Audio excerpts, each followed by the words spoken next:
Bryson Neal, here for your XC1 Pro class.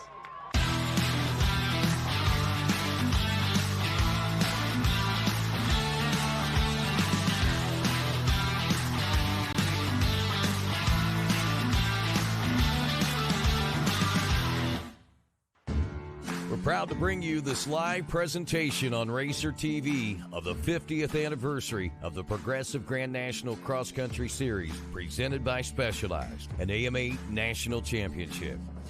50 years of world premier off-road racing. 50 years of battling the gnarliest woods racing on the planet. It's time to start a new chapter.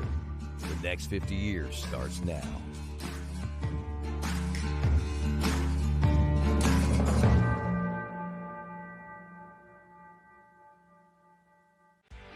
The Wiseco John Penton GNCC, the longest standing race on the GNCC schedule, a historical property. Rest in peace to John Penton. This year, extra special. 50 years of GNCC, maybe a historic championship on the line for the young playboy that we call Grant Davis.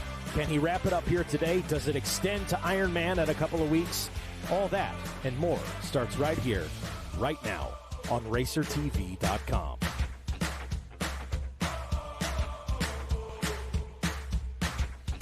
Are you ready to go GNCC racing? Look at that. That is a full XC1. Is this a NASCAR race? I think if Johnny can maybe send it around the outside like he's trying to do there. Josh Toth gets the overall win with an elapsed time of 3:10:04, edging out Stu Baylor by less than 3 seconds. Racing dirt bikes, it's a lifestyle. It's something where every single choice you make sets you on the path to how you're going to succeed or perform. You live this every second of the day. Stu hauling the mail. Stu is one of the most gritty riders out there. Johnny out front, Caleb pushing as hard as he can. This is everything they have. That was a battle. That was a hell of a ride by both of those men. Like he's got a cougar on the back of the bike. Stu Baylor taking the inaugural Talladega GNCC win. Been doing a great job, extremely patient, extremely intelligent out there, even in the heat of battle, and it's paying off for him right now. 2 wins in a row for King Kelly. Overall leader, Grant Davis, as well as your physical leader out on the course. Checkers are records, and Grant Davis comes out on top. Your overall winner on corrected time and physically. 3 hours is a long time. 3 hours of racing is gnarly. I know I can show up, and I know I can win on any given week. Millfield, Ohio, round number 12, Johnny. This is the John Penton GNCC. I believe the longest standing track we've been racing at in the GNCC schedule. Always a special one because it is named after the John Penton, a trailblazer in our sport, a trailblazer for motorcycles, riding boots, World War II veteran. The list goes on and on. Sadly, we lost him earlier this year, but John got to live out 100 years. Pretty amazing. Makes this weekend just a little extra special. Absolutely, and Mr. Penn himself has been with us so many times here at this event. His spirit is definitely with us this weekend, and we've got some fierce racing battles getting ready to get started on the track. You know he would have loved that. He's got a better seat up higher in the house now, looking down, watching the battle that is unfolding between your already XC1 champion and the XC2 points leader, Grant Davis, and Ben Kelly. That XC1 champion clinched that 2 weeks ago at the Mountaineer GNCC, and we're coming in here today with a 20-point spread between those two, with Grant Davis leading the way. This is going to be exciting racing, and we are on the cusp of something brand new that's never happened here before. If Grant Davis is able to hang on to this points lead or even further extend it, saying 2 weeks ago when he crossed the finish line, hey, I won again today, and I'm looking to do it 2 more times. He's not just worried about trying to win this championship. He wants to prove that he's winning it in dominant fashion by winning week in and week out. We're going to find out here today if he can do just that. Yeah, it's going to be an interesting one. We talked all year, 50 years of racing GNCC. It's already a historical season. When we look at a rider out of the XC2 possibly wrapping up an overall championship, it just adds to that history and lore. Absolutely. You know, this is something that has been talked about for many years, and if you go back even just a few years ago, it was talked about in the sense that perhaps we could see an XC2 rider win a race. All the way back in 2010, Walker Fowler, 2010, Walker Fowler winning the first overall from the XC2 row on Saturday for ATVs. but it took many, many years later until it was finally done on the motorcycle side of things, and now it's become the norm this year with Grant Davis having the most wins on the season, currently your overall points leader, and this one's going to come right down to these final 2 rounds of racing. Obviously, the points gap needed to wrap up that title today would be 30 points. If Grant Davis is able to extend that now 20-point lead, 10 points more, he can potentially wrap up this title today. That said, Ben Kelly's going to be doing everything in his power, not only to stop him, but to try and claw back as many points as he can. So many other riders in the mix. Another thing to point out, Gus Reardon sitting in that number 3 spot overall. He is eliminated from championship contention at this point for the overall championship, but he is still in the mix for that XC2 title as they run on points. So we'll see kind of how that works out. So many other riders looking to potentially notch their first win of 2025 here today. The ever-popular fan favorite Stu Baylor with a very disappointing run 2 weeks ago. He's going to be looking back coming to avenge that. This is the Russell family farm. Caleb Russell, Josh Strang riding incredibly well on that beta. Can't overlook Cody Barnes from that XC2 class. The XC2 boys have been on it this year. And anywhere you look, if you just run down the top 10, 15, even 20 in points, these are riders that are potentially in the mix for a podium today or maybe even a race win. That's exactly it. And I know what everybody at home is thinking. How can we have a guy that wins the XC1 title, a guy that is potentially the overall champion, and yet he's still being, there's still a rider, Gus Reardon, in contention for the XC2 title? We're going to answer all those questions. I promise we're going to get into the weeds on that throughout this broadcast. But bottom line is, if you're Grant Davis, Johnny, I don't care if I'm lining up on row 2, row 1, 4, 5. I just want to go race. I want to win. Well, the good thing is, it may be confusing a little bit for a casual observer at home as far as how the points work. Obviously, at the top, there are no throwaways for the overall or these classes, but it's all explained and it's all known by these riders when they go to the starting line. Yeah. So Ben Kelly, Grant Davis, they know exactly what they need to do. And if you're in Ben's case, to try to claw those points back, and if you're Grant, to try to either protect that points lead or potentially go out there today, try to put an additional 10 points on Ben Kelly. And if he's able to do that, put the final nail in the coffin and make history here today. It's going to be a big one. Championship on the line. Maybe we crown an overall champion today. If not, we will in a few weeks at the Ironman. You've heard enough from us. We want to see what everybody is facing as far as the track goes, the John Penton section itself. And for that, we'll throw it to Jackson Burrell, who stands by with our trail boss, Jared Bolton, for a Yamaha Racing track description. Well, thanks, guys, and welcome to the John Penton GNCC, the oldest and longest-running GNCC on the circuit right now. And that's for good reason. There's a little bit of everything up there. I know what you're going. Oh, there he goes. He says it every week. But that really holds true here at the John Penton. The ATV guys get some fast stuff, and it tightens up on them. The bike guys, we throw in the John Penton section. It's that tough, gnarly single track. It's adding in about 4 miles extra course this year. And maybe not quite as gnarly as it's been in the past, but it's still pretty tough. And, of course, when you come here, you're always worried about the dirt. You're thinking, it's going to be muddy. Well, it rained about 1 inch on Tuesday, dried out the rest of the week. And we're looking at probably some of the best John Penton conditions we've ever had. Going to make for a great weekend of racing. Back to you guys. All right. Thank you, Jackson and Jared, for that Yamaha Racing track description, including that very unique Penton section. We don't always get that, but we have it here today. It is a section that is known to throw some chaos and some additional passing opportunities for these guys here during this 180 minutes of racing this afternoon. But to get that 180 minutes started, we're going to let our man Mikey Waynes head down, do some 10-second calls. We're going to bring you all of the racing action, the full 3 hours here live on Racer TV. So don't miss a minute. Everywhere but the seat. The seat is leather. Alan, we get it. You love your bike. We do too. That's why we're America's #1 motorcycle insurer. But do you have to wedge it into everything? What? I don't do that. This reminds me of my bike. The Wolf was about the size of my new motorcycle. Have you seen it, by the way? Happy birthday, Grandma! Really? Look how the brushstrokes follow the line of the gas tank. Hey! Hey! Brought my +1. Jamie.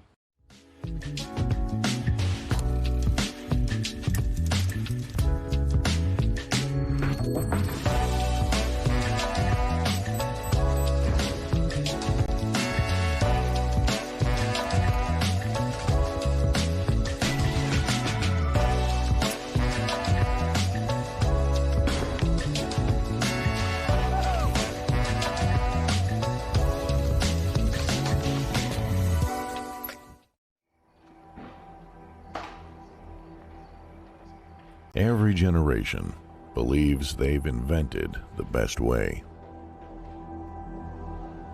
With age comes wisdom. We've come to realize that every piece of knowledge is learned, passed down from those generous and patient enough to teach. It's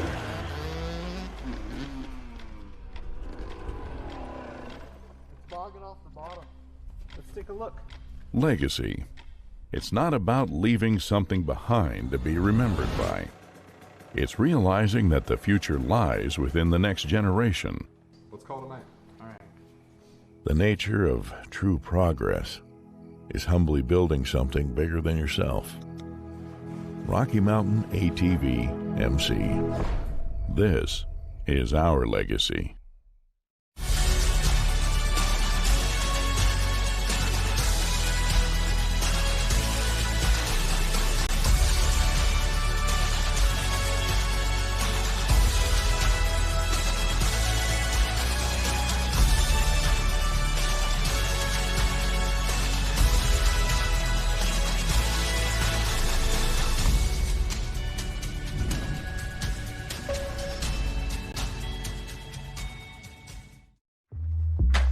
Whatever you drive, however you drive.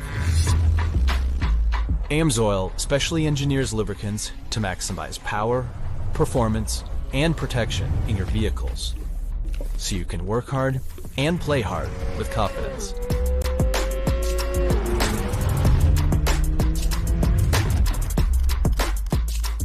Order online at amsoil.com. Unleash aggression, reliability, and premium quality with Kenda tires, delivering exceptional performance on all types of vehicles: automotive, ATVs, UTVs, motorcycles, bicycles, trailers, lawn and garden, and even golf. Trust Kenda tires to guide you on your next adventure. Kenda, designed for your journey.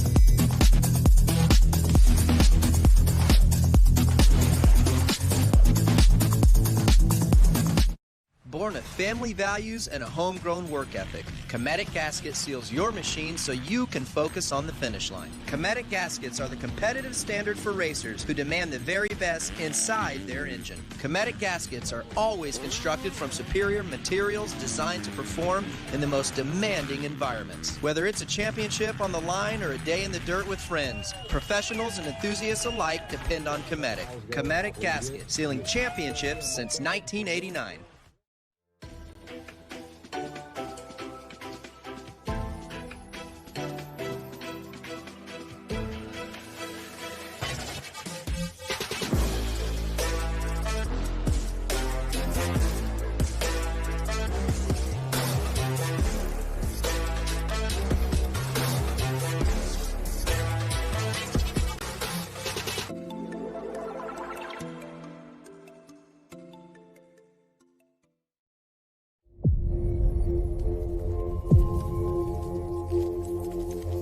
We've been there since the very beginning.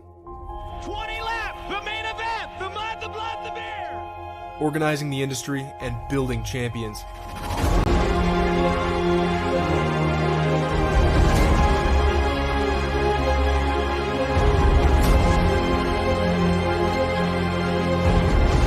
"100 years of defending your rights to ride into the future." Are you ready to rev up your race game? Look no further than Landers KTM, your ultimate trackside support. We offer top quality parts, gear, accessories, and more. Plus, enjoy free labor from our certified technicians to keep you on track. Join the passion with your local dealership, right here to support all your racing needs. Our friendly staff is geared up and ready to take care of you. And don't miss out. Experience up to $500 savings on select KTM Stasics. Available in all sizes. So, what are you waiting for? Swing by Landers KTM today and let us fuel your racing dreams. Landers KTM, where your race begins.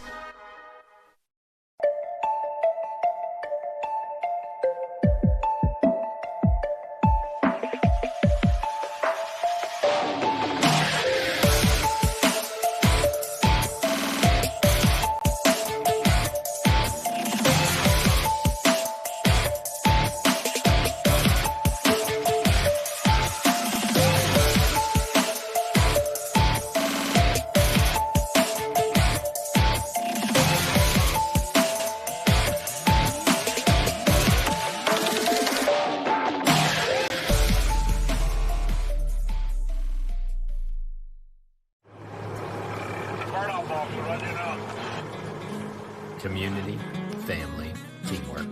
It's what we have stood on for over a decade. Hauling might be what we do at the surface, but it's much deeper than that. Because what you need matters. When you need a haul, give us a call at 724-852-4488. For 24 hours a day, 7 days a week, and 365 days a year, we at JD Enterprises are prepared to serve you. It takes commitment, passion, and endurance to make something great.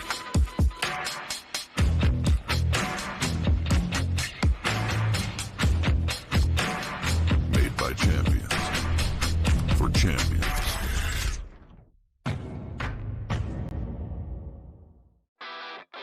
On Track School is an online private school catering to some of the top athletes in the world.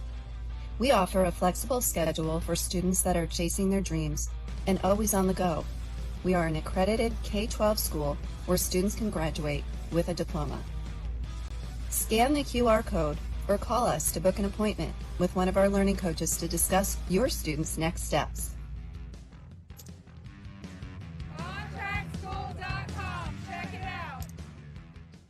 Everywhere but the seat. The seat is leather. Alan, we get it. You love your bike. We do too. That's why we're America's #1 motorcycle insurer. But do you have to wedge it into everything? What? I don't do that.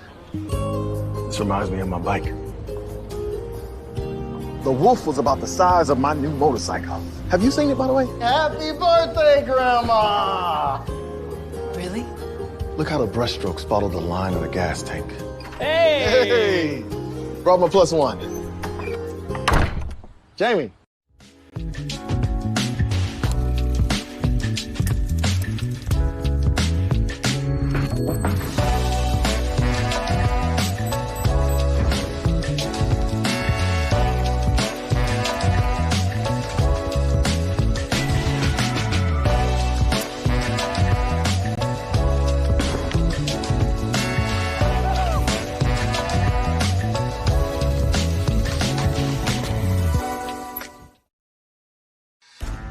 Progressive GNCC Racing is brought to you by Progressive. Progressive could save you hundreds of dollars on your automobile and motorcycle insurance. Specialized e-turbo bicycles. It's you, only faster. RockyMountainATVMC.com. Get ready.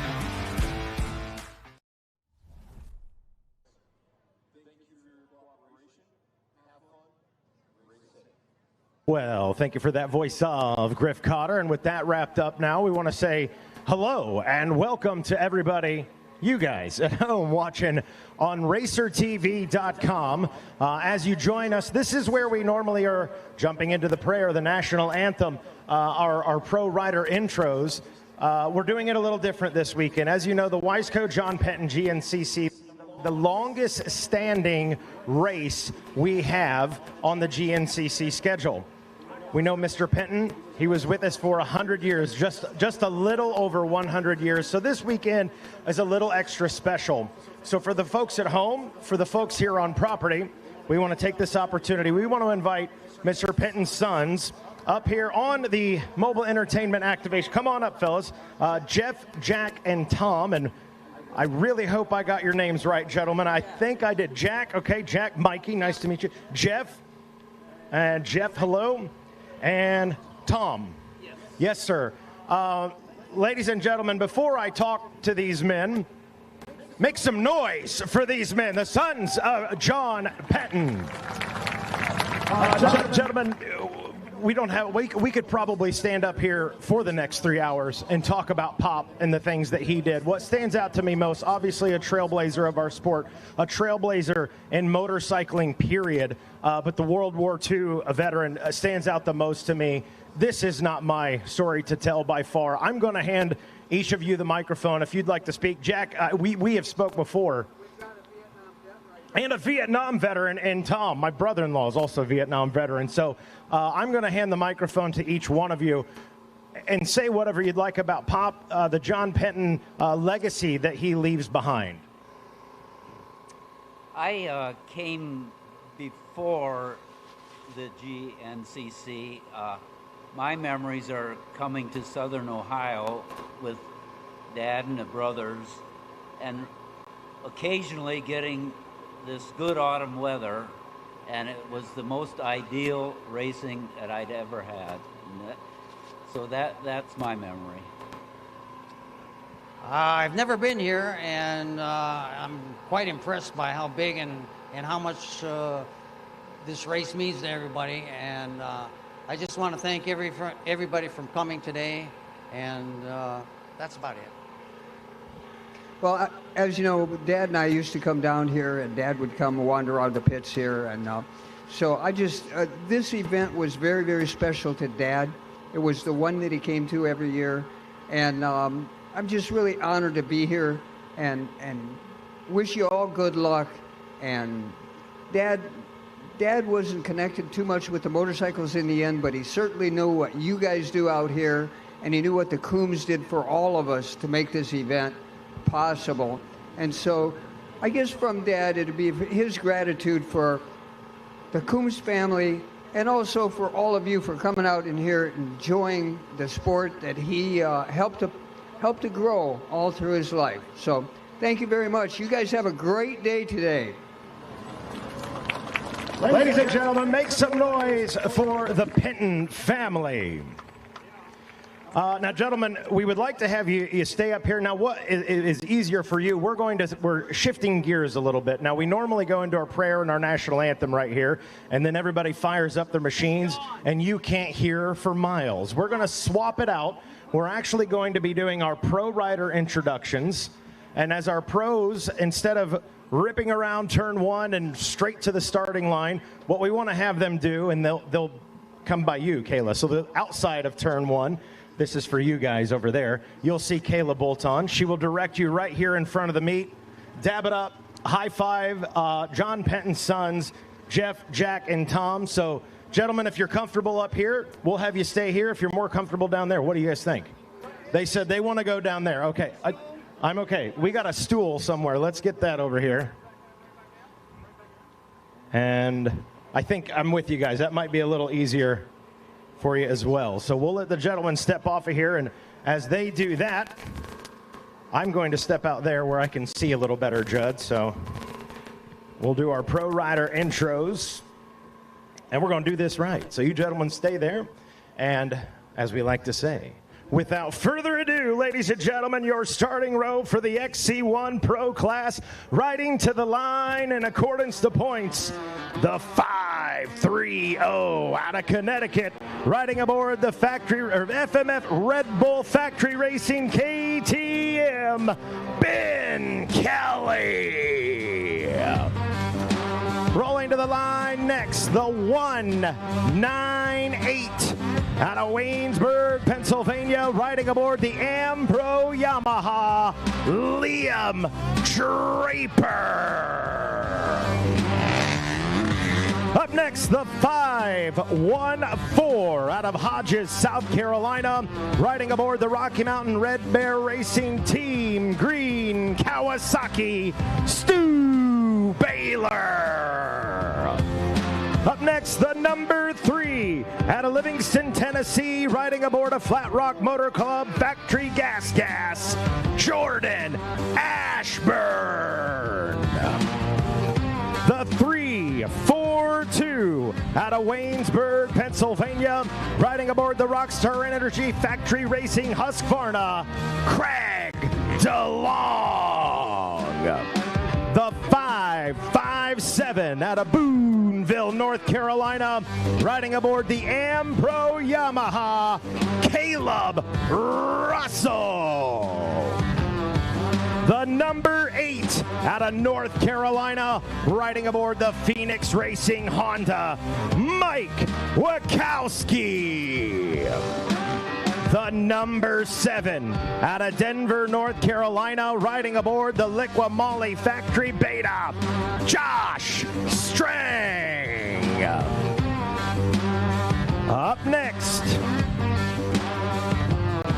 the 2-1-2 out of Duval, Washington, riding aboard the Enduro Engineering Triumph, the rough and rowdy Ricky Russell.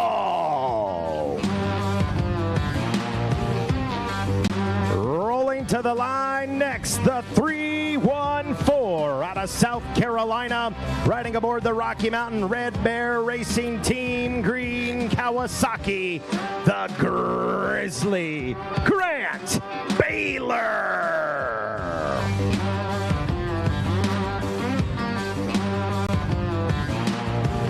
Up next, the 989 out of Williamstown, West by God, Virginia, riding aboard the Racecraft Racing Team backed KTM, Bad Thad Duval.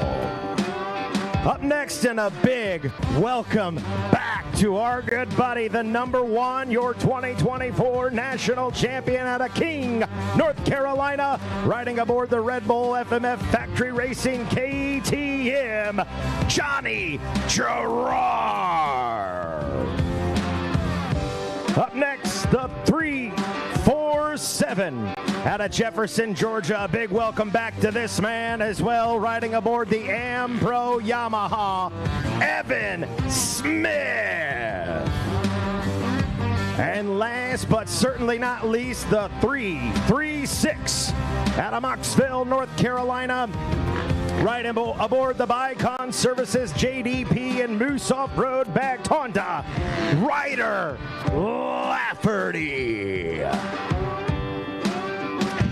And that, ladies and gentlemen, is your starting row for the XC1 Pro class here at the Wiseco John Penton GNCC.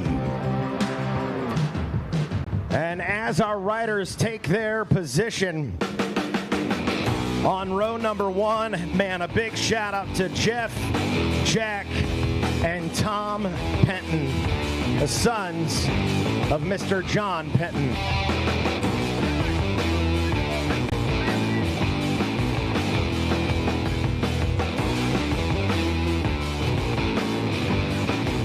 So there you go. I thought it'd be me, Judd. I thought it'd be me. I'm not calling you out, bro. All right, ladies and gentlemen, with that wrapped up now, like we do at all of our races, we ask for your undivided attention with your machines shut down, as we will now turn the microphone over to Mr. Ricky Towery to lead us in a word of prayer. Ricky? Thank you, Mikey. Hey, let's go to the Lord this afternoon. Let's have a word of prayer together. Heavenly Father, once again, we thank you for bringing us all together safely. Lord, you blessed us with such a wonderful weekend as far as the weather, and we thank you for that. Lord, we just ask you to watch over these riders this afternoon, that you would keep them safe. Let them go out there and have a good time together. Do continue to watch over our military men and women in all places of the world, keeping us safe and free every day. Be with our leaders, that they would make the right decisions for our country at the high level and the local level. Lord, we take this time this afternoon to remember Mr. Penton. Lord, such a wonderful man to be around. He cared so much for his family, his friends, the motorcycle world. We just love him to death, Lord. And we just thank you for letting us have him as long as we did to make so many good memories.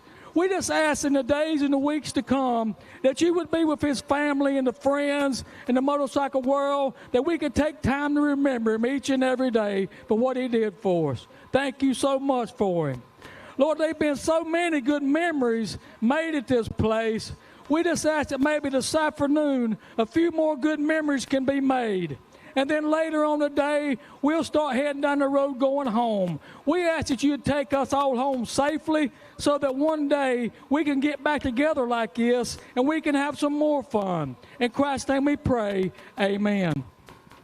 Amen. Thank you for that, Ricky. And now, as Ricky Towery will begin to make his way over to turn number 1. By the way, like we have the last few rounds, Ricky will be on the outside of turn number 1. You guys on the starting lines may not be able to see it right now because of the meet, but there's a little break in that progressive repeater banner, and you'll see Ricky there at the top or on the outside of turn number 1. So we'll give Ricky Towery just a moment to get into position. Just a reminder to our spectators out there, you guys look 99.9% good, but you must be behind that white stringer line unless you're authorized staff or media. Now that Ricky's in place, ladies and gentlemen, if you have not already and you're able, please stand at attention, remove your hats, and cross your hearts as we honor the greatest nation in the world with the playing of our national anthem.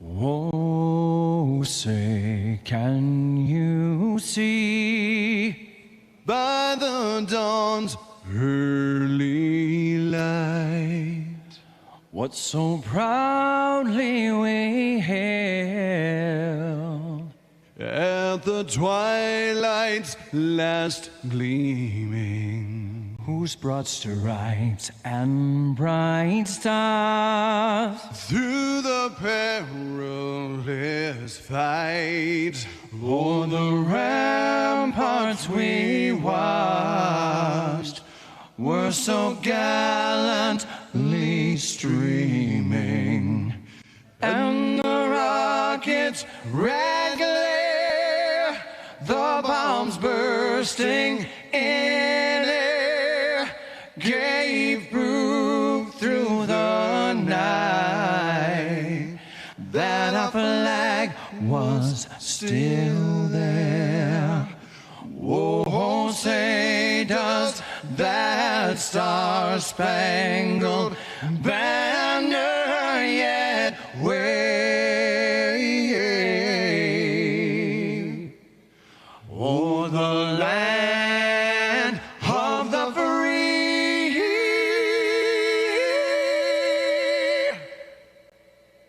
and the home of the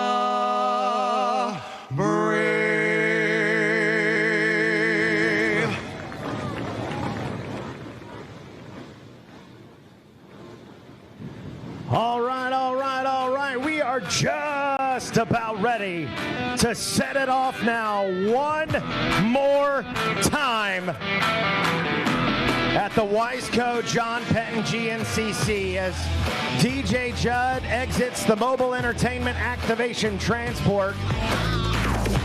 He will jump into the Yamaha R Max 1000. Throws on the gold sparkle helmet celebrating 50 years of GNCC. If you are here in person, if you're watching at home, welcome to a little bit of history, baby.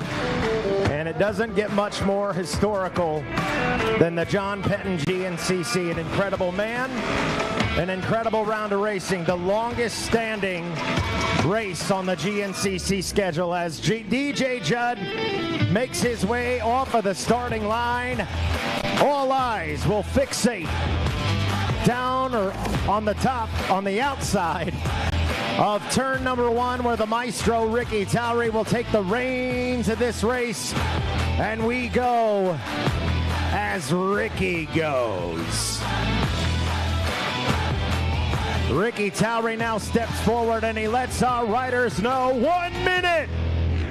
1 minute until we're ready to go. Wiseco, John Penton, GNCC Racing, as Ricky now steps back. He takes a big, deep breath, and he keeps his eyes on the time. Watches his watch to be precise. And there it is. Blue flag waves, blue flag waves. Shut them down, shut them down, shut them down. As we are just about ready to roll now. Shut them down. Shut them down. There you go. Now I got to ask you, Southeastern Ohio, are you ready to go GNCC Racing? Oh, that's pretty good, but you know how we do. This one is special. I want you to lift your voices up. Mr. John Penton gave us some beautiful weather by calling in a favor this weekend. Lift those voices high. Let the man up there hear your voices. I'm going to ask you one more time. Are you ready to go GNCC Racing?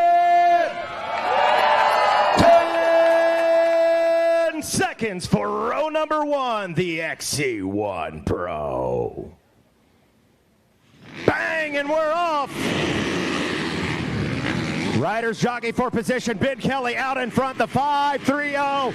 Ben Kelly with the whole shot and the early lead. He's 20 points down as far as the national championship for the overall is concerned. He needs a win here today. Is today the day he gets things turned around? Grant Davis, your points leader in the overall on row number 2 for the XC2 250 Pro class, as Ricky Towery looks down at his watch, and there it is. The blue flag waves. We got them shut down.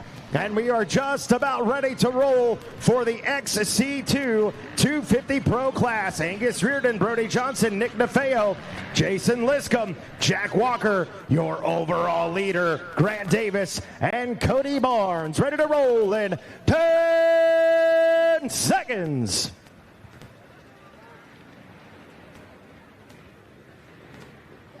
Bang, there it is, and Grant Davis, about a half a bike's length in between him and the rest of the pack. Oh, Little Rubbin's racing, and Grant Davis leads the way for the XC2 250 Pro class. And you know Grant is going to push and try to get up in the mix to the XC1 on the time adjustment. 10 seconds. XC3 125 Pro-Am. Isaiah Brown, Rayleigh Messer, Felipe Chain, and Jason Crawford. The 222 of Isaiah Brown out in front and grabs that LoJack Cycle Sales Whole Shot Award for the XC3 as we turn our attention now to the 250A. 10 seconds. Colton Shields, Gavin Simon, Chase Landers, Collier Martinez, James Jenkins, Michael Delosa, Lane Whitmer, Hunter Smith, and Joe Cunningham.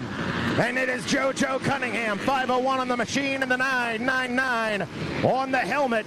Grabs a whole shot and early lead right there as we turn our attention now to the Open A in 10 seconds. Samuel Evans, Kiefer Galliano, Van Adams, Michael Meyer, TJ Brown, Wheel Stephen Piper, Evan Moyer, Trevor Hewlin, Meatball, Jacob McPherson, Clay Hengenveld, Cole Whitmer, and the 176. I believe that might be the 060 on the helmet. I think that's Van Adams right there grabbing that one. 10 seconds. 4-stroke A lights. Logan Pellegrini, Bryce Woodrum, Brock Belsol, Braden Baisley, Ethan Harwell, Carlo Cleary, Lane Smith, Ryan Amancio, CW, that's Caleb Wood, Wade Tucker, Brody Amos. And the 4-2-2 of Brody Amos, almost on cue right there. Grabs that whole shot and early lead. 10 seconds. Junior A, 25 plus, Eric Geese, Tristan Landrum, Jarrett Schmidt, Evan Maynard, Wyatt Ford, Jacob Barnes, Jake Clamforth, Joshua Chalk, Gregory Funk.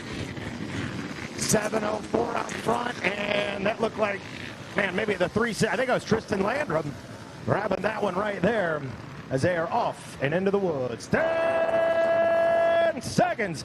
Vet A, 30 plus, Michael Jarosco, Aaron Miller, and the 4-3-0, Jesse Killau.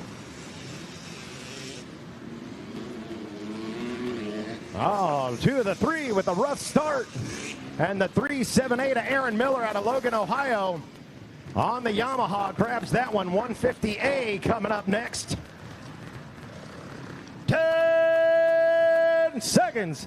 Colby Goodman, Jack Whalen, Davin Scheich, Ryder Segedy, Gabriel Jimenez, Cade Stats, and Joe Shriver.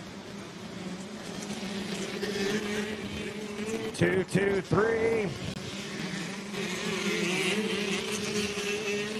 Grabbing that whole shot and early lead right there. Senior A, 40 plus. 10 seconds. Frank Messina, Pete Petrucci, Joe Marsh, Mislino Batista, David Garst, James Bauer, Randy Rager, Tom Truxell, and Darren Darmos.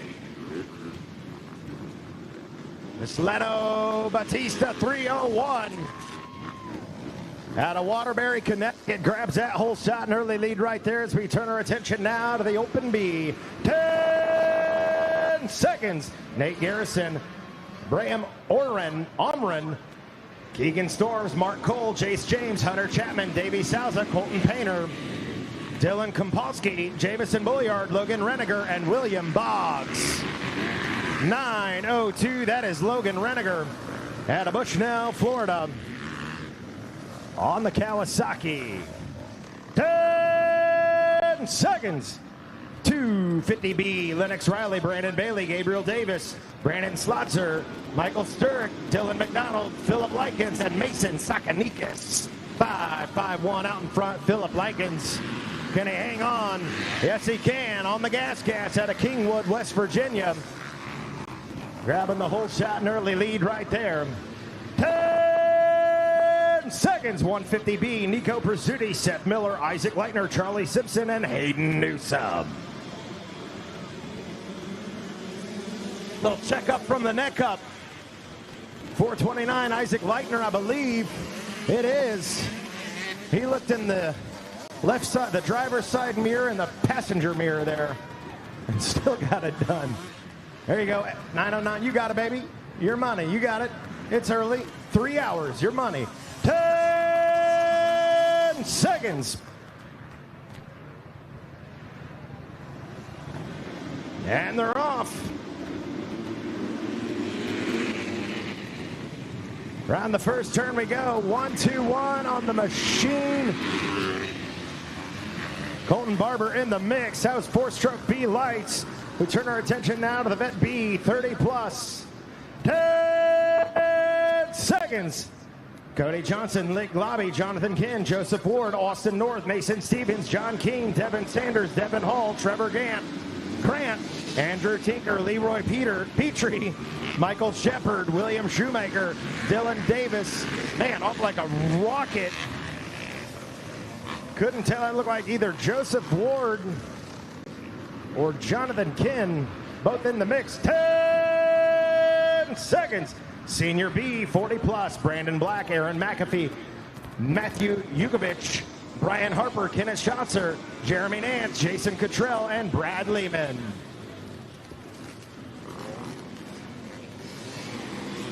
How about that?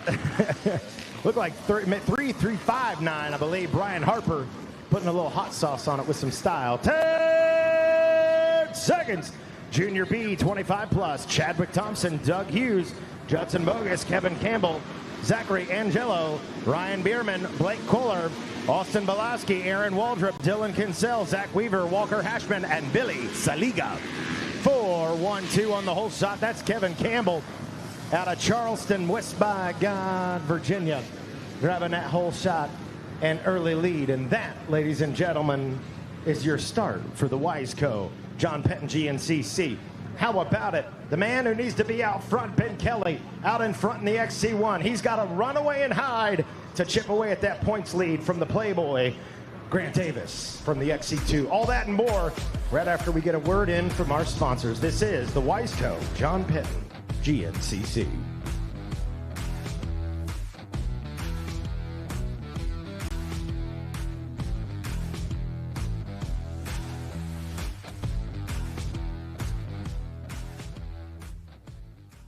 Everywhere but the seat. The seat is leather. Alan, we get it. You love your bike. We do too. That's why we're America's #1 motorcycle insurer. But do you have to wedge it into everything? What? I don't do that. This reminds me of my bike. The wolf was about the size of my new motorcycle. Have you seen it, by the way? Happy birthday, Grandma! Really? Look how the brushstrokes follow the line of the gas tank. Hey! Hey! Brought my +1. Jamie.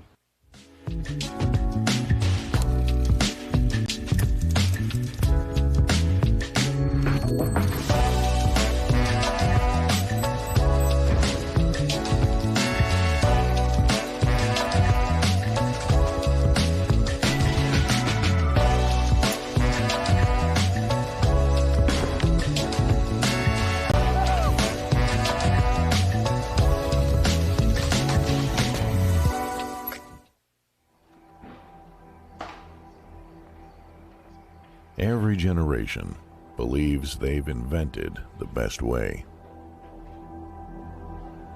With age comes wisdom. We've come to realize that every piece of knowledge is learned, passed down from those generous and patient enough to teach.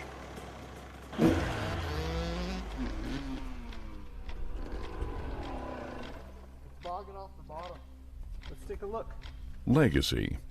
It's not about leaving something behind to be remembered by. It's realizing that the future lies within the next generation. Let's call tonight. All right. The nature of true progress is humbly building something bigger than yourself. Rocky Mountain ATV MC. This is our legacy.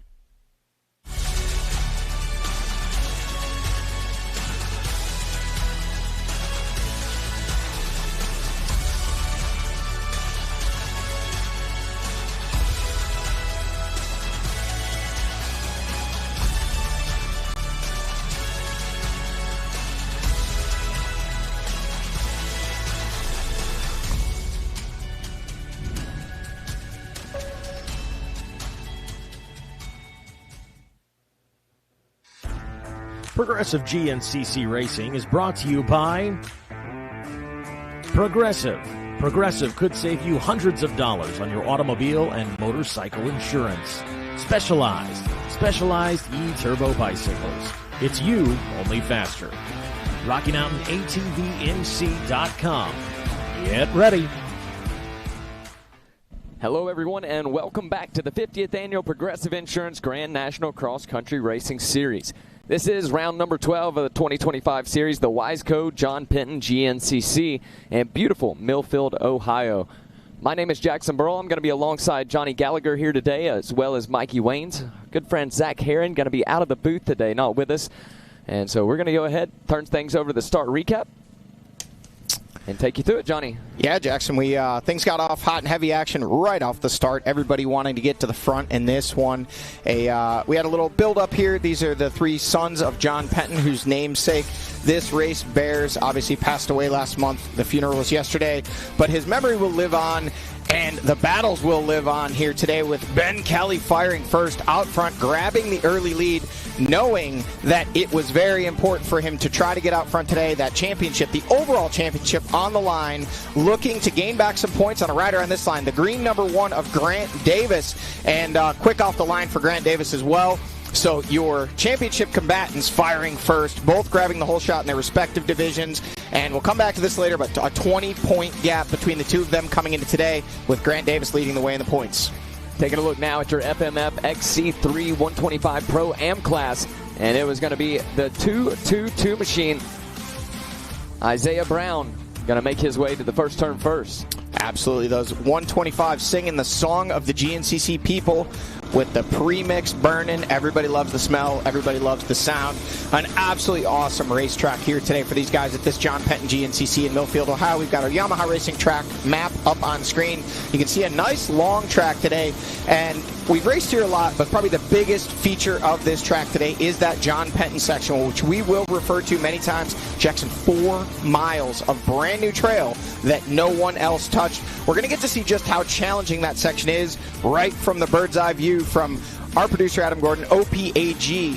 out there taking a preview lap with the GoPro, and you can see this was on Thursday, or maybe Friday, but the conditions are absolutely perfect. There was a lot of moisture. We got some rain on Tuesday, rolling into Wednesday, and it was just enough to keep the soil together. Really no dust to speak of at all in the woods. Sure, a little bit kicking up in our faster sections where it's open, but this is where we get to the John Penton section, and you can see just how challenging it gets. Almost doesn't even look like a dirt bike trail, Jackson. Roots exposed, very, very steep, up and down, a lot of valleys, and our producer Adam Gordon getting to experience that firsthand as he's out there and having to pick up that machine a number of times, and maybe just one more, almost making it to the top of that climb. But that shows you Adam, a very accomplished rider in his own right, but to go out there and see just what these afternoon riders are faced with, showing the serious difficulty levels of that John Penton section. Flashing ahead, there's Ben Kelly, Liam Draper in the number 2 spot. This was right off the start. Then it's Jordan Ashburn in third, Mike Witkowski, Josh Strang, looked like Evan Smith. There we see Thad Duvall, Caleb Russell, Ricky Russell, Ryder Lafferty, Johnny Gerard joining him back this weekend. There was Stu Baylor and Craig DeLong. Johnny Gerard back this weekend. Big storyline there. Obviously, our defending 2024 series champion. This is actually over at the FMF PowerPoint, so a little further into the track, not right off the start, about a mile in.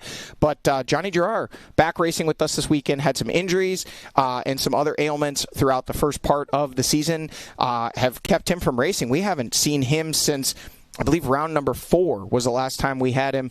So here at round number 12, comes back, joins us. Good to see the big number 1 out there, and you can see everybody kind of flying in formation here.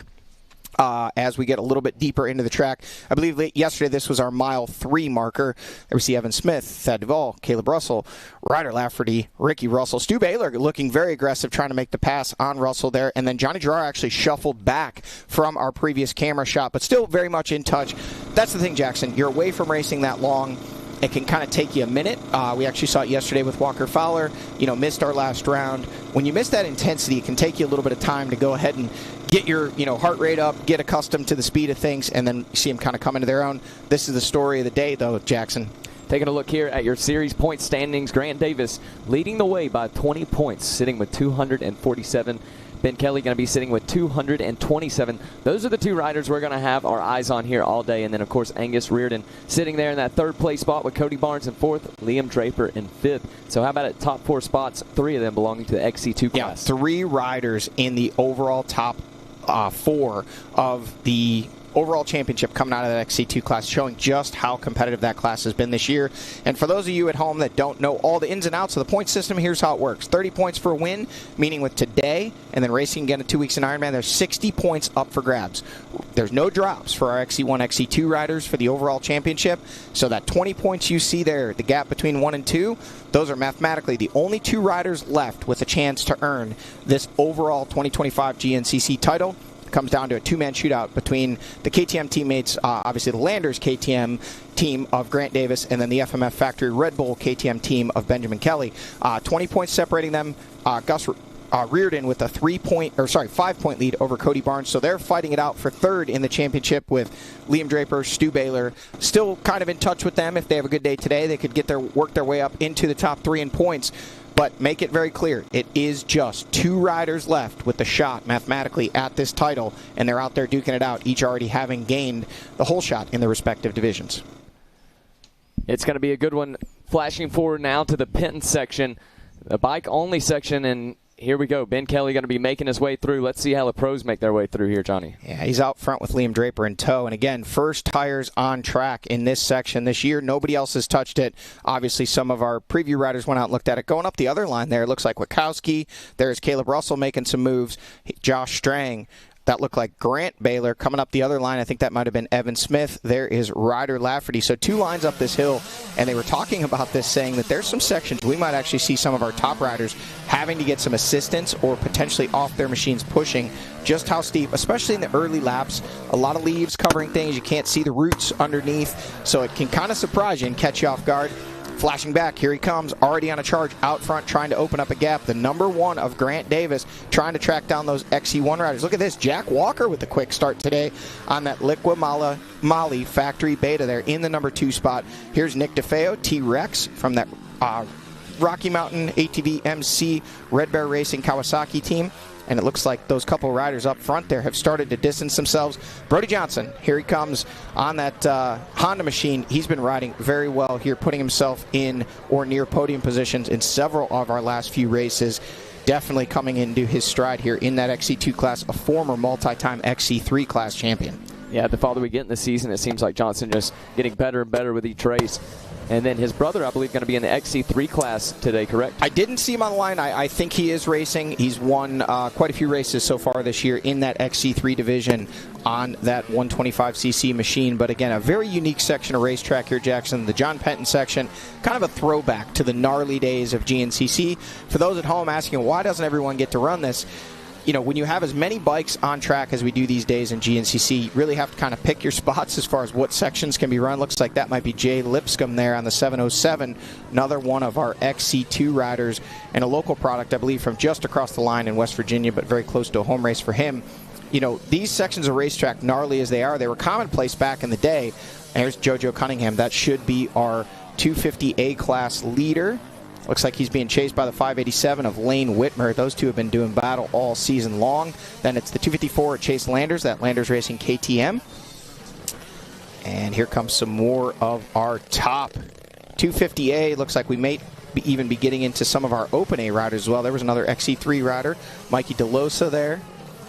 Some of these guys hard to pick up. Camera's a little notchy, but we're getting all the action. A lot of spectators out there, Jackson, in that section. And for those that don't know, this is very far as the crow flies from where we're sitting here in the comfort of the Racer TV trailer. You got to go all the way out the road. This is actually on another section of property, and it's very difficult to get to and very difficult to get up. As we see there, looks like the 334 Will Sievenpiper, and that may be the Open A leader of Cole Whitmer on the 518 machine. Being pursued by another one of those Red Bear Rocky Mountain ATV MC. Might have been Collier Martinez there. It was hard to tell who that was. Man, it's already starting to shake up. Meatball on screen there. Jacob McPherson coming back, joining. Spent the summer chasing the motocross dream, running the qualifiers and the Loretta Lynn's. Trains with a lot of the GNCC guys, and a career-long GNCC racer himself out here doing battle.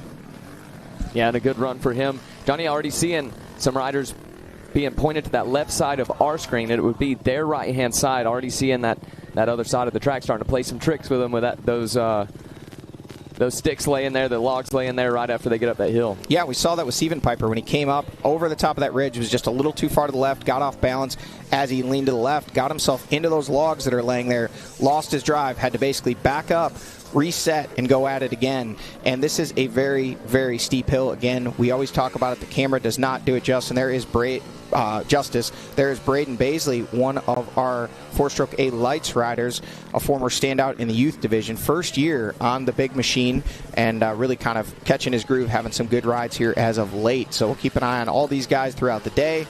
That was Brody Amos that was just behind him there. Another rider doing the exact same thing. There's the 822 machine, I believe, of Daniels making his way through. Yeah, this is just going to, right now, it's kind of the best it's going to be because the leaves are knocked off, so they've got good grip. They can kind of see where they're going. What we're going to see is as these hundreds of riders continue to traverse this course, put more and more laps on this, what we're going to end up with essentially is ruts up this. Then you're going to be dedicated to that rut, nothing you do. Already we're starting to get our first little bottleneck here. We've got bikes flipping down. If that doesn't show you just how steep this section is, that rider coming to a stop and immediately flipping backwards, and we've got a three-rider melee already in our A classes in this John Penton section. Seeing some riders going to that far side of your screen. Take a look at that left-hand side. Seeing a new line starting to develop there. Yep, a little bit out of the way, but as you can see, it gives the riders a less direct, less steep approach, and they can get up there. Plus, with riders laying in the way, they don't have as many options for where they want to go. They're just doing whatever they got to do to get up there. But then, again, those leaves, hiding all that stuff. Looks like Ryder Siggety coming through there, one of our 150A riders. Having his first motocross race at the Motocross of the Nations just a week ago. Yeah, coming out last weekend for the Blue Crew sponsored Super Finale. Riders qualifying throughout the year, and even, look at that, we had contact and another rider down. That may actually be his second time down. Talk about frustration. You've reset, you've had another go at it, and then you get cleaned out as you're coming to the top of the hill. Almost made it, had plenty of drive. Nothing on him other than just being in the wrong place at the wrong time. We can see another rider down there stopping, and this is what we were talking about. As this continues to get more difficult, we're going to see the GNCC mud fleas and even course officials. Looks like that might be Mike Holbert there. It is. Helping some riders up. That's the 683. I believe that might be Mike Funk, one of our Vet A-class riders. Might actually believe the points leader in that class is out there and having some struggles connecting with another rider on this hill climb in the John Penton section. Jackson, the chaos continues. Yeah, then this is going to be a chaotic section. This is something that could make or break your race right here, Johnny. Those riders having to turn back around, that's going to cost them a ton of time, especially the riders going all the way back down to the beginning of the hill. Anarchy. Oh, and more. Now they're starting to just loop out Larry their bikes, send them to the top. Hey, I'll get my bike up there. I'll figure out a way to climb up. You can see that camera shot there showing just how steep it is. That rider was on his hands and knees crawling up the hill, trying to grab roots or anything to get himself the leverage to climb up this hill. This really does it justice to how steep and how difficult this section is. Always looks easy on camera, though, right, Jackson? Yeah, this is one section that even on the camera you can get an idea of just how hard it is as another rider going down right there. Got to flash forward. Look at this, everybody. A new leader out on the track. The 198 machine going to overtake the 530. Oh, look at that. Jordan Ashburn getting a big bug, but he holds on to it. Man, did you see how well Liam Draper wheelied that ditch? Everybody else getting kind of bucked through there. There's Evan Smith, Stu Baylor. Just ahead of him, there's Thad Duvall, Ryder Lafferty. There is, actually, that was Stu Baylor. Grant was the earlier one. There's Ricky Russell. Craig DeLong making some moves. There's Johnny Gerard. But look at this. The XC2 boys have caught up. Did I miss Grant Davis? Yes, he was at the beginning of that pack. I did not see him there. So Jack Walker in the number 2 spot still, but they have now caught the tail end of the XC1 class. Now, this is at the 5-mile marker. So they've already run that John Penton section. They've gotten through that. Likely, there was a lot of speculation before the race that would be a big advantage for these XC2 guys if they were able to catch up to the XC1 riders while they had to break in the trail in that new section of racetrack. And it looks like leading the way, the assassin Grant Davis just doing that. He had a plan coming into this one. He knows what to do. Hole shot, pin it, catch those XC1 guys, and then grab the draft. Liam Draper out front absolutely ringing out that Ampro Yamaha 450, but Ben Kelly right on the rear wheel there, wanting back that point position that Liam Draper was able to wrestle away from him. Ben Kelly around the outside getting a drive, but Liam Draper shutting it down. These guys are absolutely pushing. Really believe we're going to see more of a sense of urgency from Ben Kelly than we have seen all year. He knows at this point it's make or break. 20 points behind. He needs to make something happen today. He must win today if he wants to keep himself close in contention for this overall championship. And he's got to kind of hope also that Grant Davis maybe not even on the overall podium. We can break down the points later in the show, but there's a 5-point bonus for first, 4 points for second, 3 points for third. So when you add all that up, if Ben Kelly's able to win this race and somehow Grant Davis, which doesn't happen very often, finishes off the podium, he could potentially make back 5, 9, maybe even 12 or more points of that 20-point deficit that he is currently facing. See some different lines there in that section. Liam Draper trying to straighten it out. Ben Kelly using the rut around the outside and carrying his speed.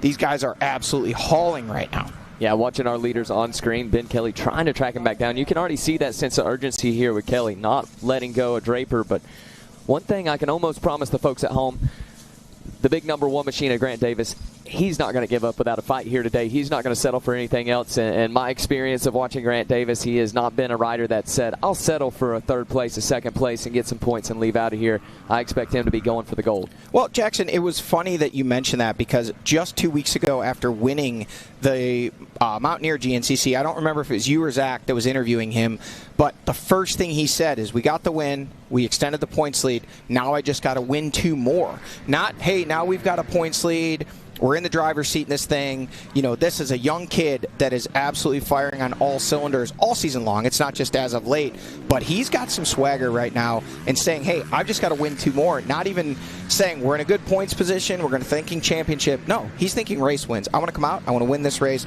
I want to take any doubt away that anybody may ever have that I was the first XC2 rider ever to win this title if he's able to do it. And I did it by winning more races than anyone else, which he's already done this season.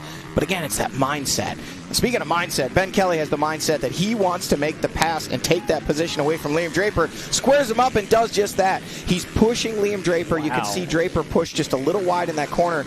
Ben Kelly had been setting that up for 3 or 4 corners just as they come into the pro pit section. And now it's the big 530 of Ben Kelly back out front and leading the way. And as soon as he made that pass, Johnny, able to put the power to the ground. Kelly riding a wheelie there for quite some time, just all pure power, just absolutely wide open, already starting to open up a gap. Look at this. Mike Witkowski now up into the number 3 spot and making up some ground on your top 2. He's gotten around a few riders here, but Ben Kelly is absolutely stretching the throttle cable on that FMF Red Bull KTM 350. Liam Draper kind of checking up, squaring that one up. So he took a page out of Ben Kelly's book there and said, hey, if you get too rambunctious, this track just doesn't offer the grip. Looks like in the number 4 spot, it is Jordan Ashburn. 5th, Caleb Russell. Looks like Josh Strang right there behind him as well, getting pretty racy. Throwing it back about 10 years, Caleb Russell and Josh Strang battling for position with the grizzly Grant Baylor right there in the number 7 spot. Thad Duvall there as well. Looks like Ryder Lafferty there. There's Stu Baylor. He's made some passes, so he's getting a little closer to the front, trying to make up for a bit of a disappointment just 2 weeks ago, having that rear suspension issue, or rear end issue specifically is what he said. A lot of speculation as to what happened, but he just stated a rear end issue that eliminated him from contention early on 2 weeks ago at the Mountaineer GNCC. So now popping back to our leaders here on the Yamaha Racing Live Drone. Take a look at Mike Witkowski starting to gain a little bit of time here, and that's a rider I feel like is due for a podium finish on that Phoenix Racing Honda machine. He's been a silent assassin. He's been there all year long. Just not quite saw the big fireworks for him where he's gotten an overall win. Those kind of finishes for him. Today could be that day for Mike Witkowski. Seeing some real speed out of him right now. And Mike, you know, he has been on our XC1 podium, but as yet has not actually been on the overall podium. Every time that he's podiumed, he's been bumped off of the overall podium, I believe, by different riders. It's been Grant Davis several times, but I think he has 2, possibly even 3 XC1 podiums, but has never stood atop a GNCC overall podium. Right now, we'll see you at the time correction, but physically on track, he's in the number 3 spot. Jackson, I don't think we have to do a whole lot of time correction to see that with the pace that those XC2 riders put in early, at least the first few are going to be up into the top 3 overall on corrected time when they check in with 1 lap complete. But the riders out front trying to sprint away, Ben Kelly, Liam Draper, and now Mike Witkowski trying to open up that gap and trying to put enough time between themselves and those XC2 riders behind them. Now watching from the mile 8 mark as Ben Kelly makes his way by. Take a look at that gap now between him and Draper. Witkowski going to be right there. Witkowski going to be closer to Draper than Draper is to your leader of Kelly. And then seeing the 557 machine of Russell. Stu Baylor looks to be making some moves. No, that was Stu Baylor. That's Grant. Yeah, so Grant Stu there, but the thing I was pointing out there when I pointed at the screen, Jordan Ashburn shuffled way back. Lost about 4 or 5 spots in that short section of racetrack, possibly going down or just maybe a really bad line there. But Jordan, a rider that we always see near the front, this might be the furthest we've seen Jordan back in quite some time. Don't be alarmed if you're a Flat Rock Racing, Landers Gas team fan, or Jordan himself. Still very much in touch with the lead group, but was shuffled back 4 or 5 spots in one quick camera shot there. Flash ahead, back to the leaders.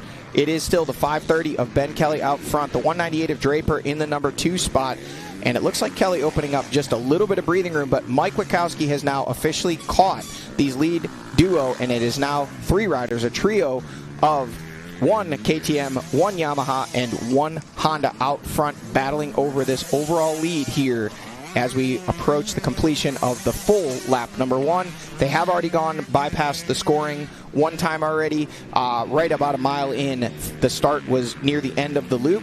They've already been through scoring once. This time we will register a lap time, and we will see them come through. They don't score the first time through. Yep. Mikey Waynes joining us in the booth here, trying to get a wrap on why we don't see that first lap scored. They did that yesterday as well. I believe they actually possibly even bypassed the scoring chicane on lap number 1. So they have come through that section, but they did not get scored. So we'll get them scored here in probably just another couple of miles. Man, what a race early, the action up front. I'm already starting to get out of breath, boys. Mikey, jump in here and help us out.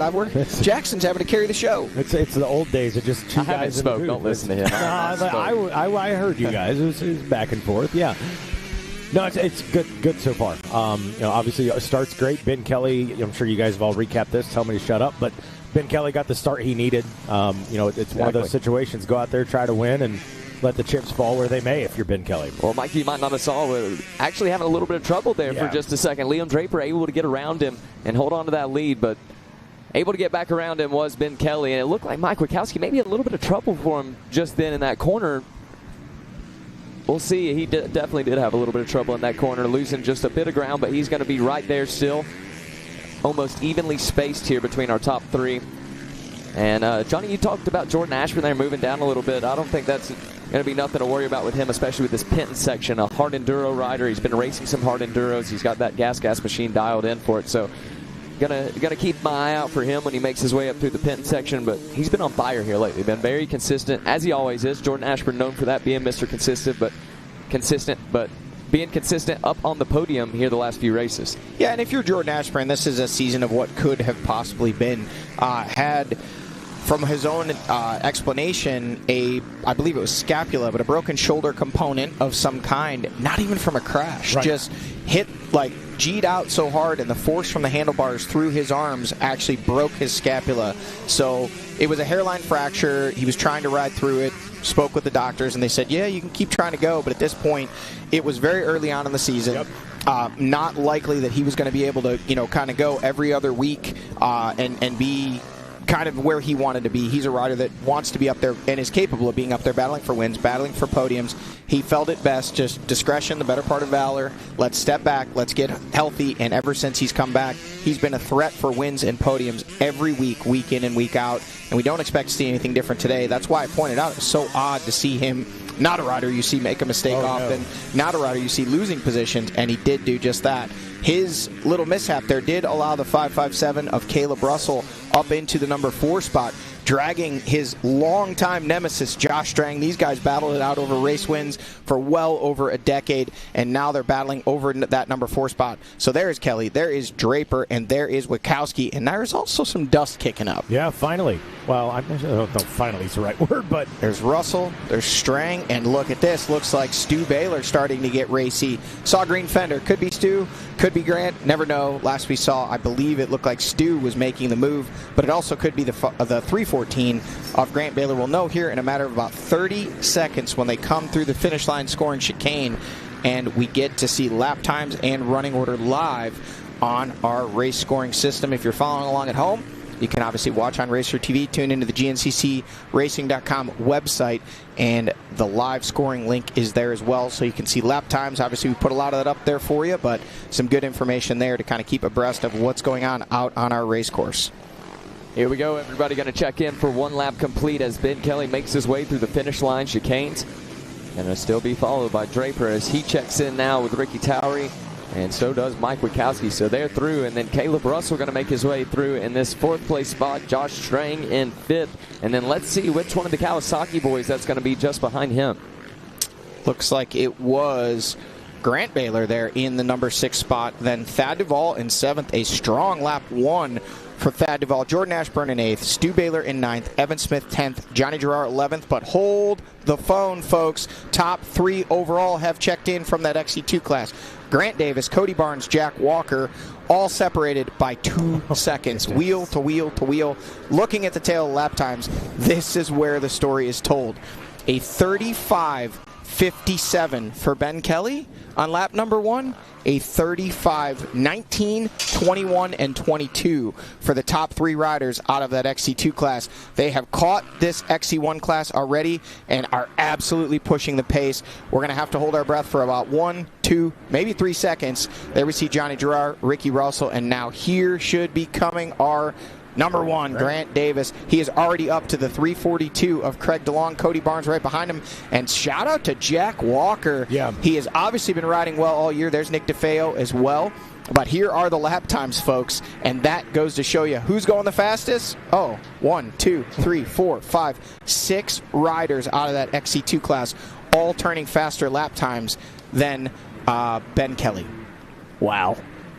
We're used to seeing this. Wow is correct. I'm with Jackson on that, but we're used to seeing this out of Grant Davis. We've seen this out of Cody Barnes, Nick DeFeo, obviously, Angus Reardon, Brody Johnson, man, and Jack Walker. And Jack Walker. Yeah. Is it a thing where those guys are linked up with Grant and the guys, and they're just hauling the mail, or is it like, hey, we've got the confidence now from XC2 that we can do this on the first lap? I really think it's a combination of things, and they say that competition breeds elevation. Yeah. These guys are elevating too. I mean, look at that. Top 6, Holy green. smokes. And then down here in the 20th place spot, looks like we have, here, We still got some more A riders checking in, so that's going to shake up a little bit. But that just goes to show you, folks, these XC1 guys are not going slow. These are some of the best riders in the world. But you want to see how much the younger next generation wants it here in GNCC? Your little ticker tape on the side of the screen there tells the tale. 6 XC2 riders, and it's not like Grant Davis, Cody Barnes, Jack Walker edged them out. Right. And I mean, we have 35-19, 35-21, 35-22, 35-24, 35-25, all the way back to Angus Reardon in that number 5 spot. Brody Johnson with the 35-49, about 24 seconds slower than Reardon, but still faster than your race physical leader, Ben Kelly, out front. Just goes to show these XC2 guys on a mission. When I talked to Jojo Cunningham, buzzing past there, we talked to Craig DeLong in that Wiseco pre-race support, and he'd mentioned this. You can probably speak to this a little more, Johnny. My memory doesn't serve me as well as Craig DeLong, but he mentioned the Penton, historically a track where it's a little more common that the XC2 guys kind of work themselves up into the XC1. That is very true, and a lot of that reason is, in fact, that John Penton section. Okay. Again, it's brand new racetrack, no tires on track other than the track sweep that have gone around and checked it out and stapled up the arrows. Other than that, it's fresh. And once the trail gets broken, there's a sweet spot for a GNCC racetrack or any terrain. In the beginning, a lot of times the trail's just very hard pack.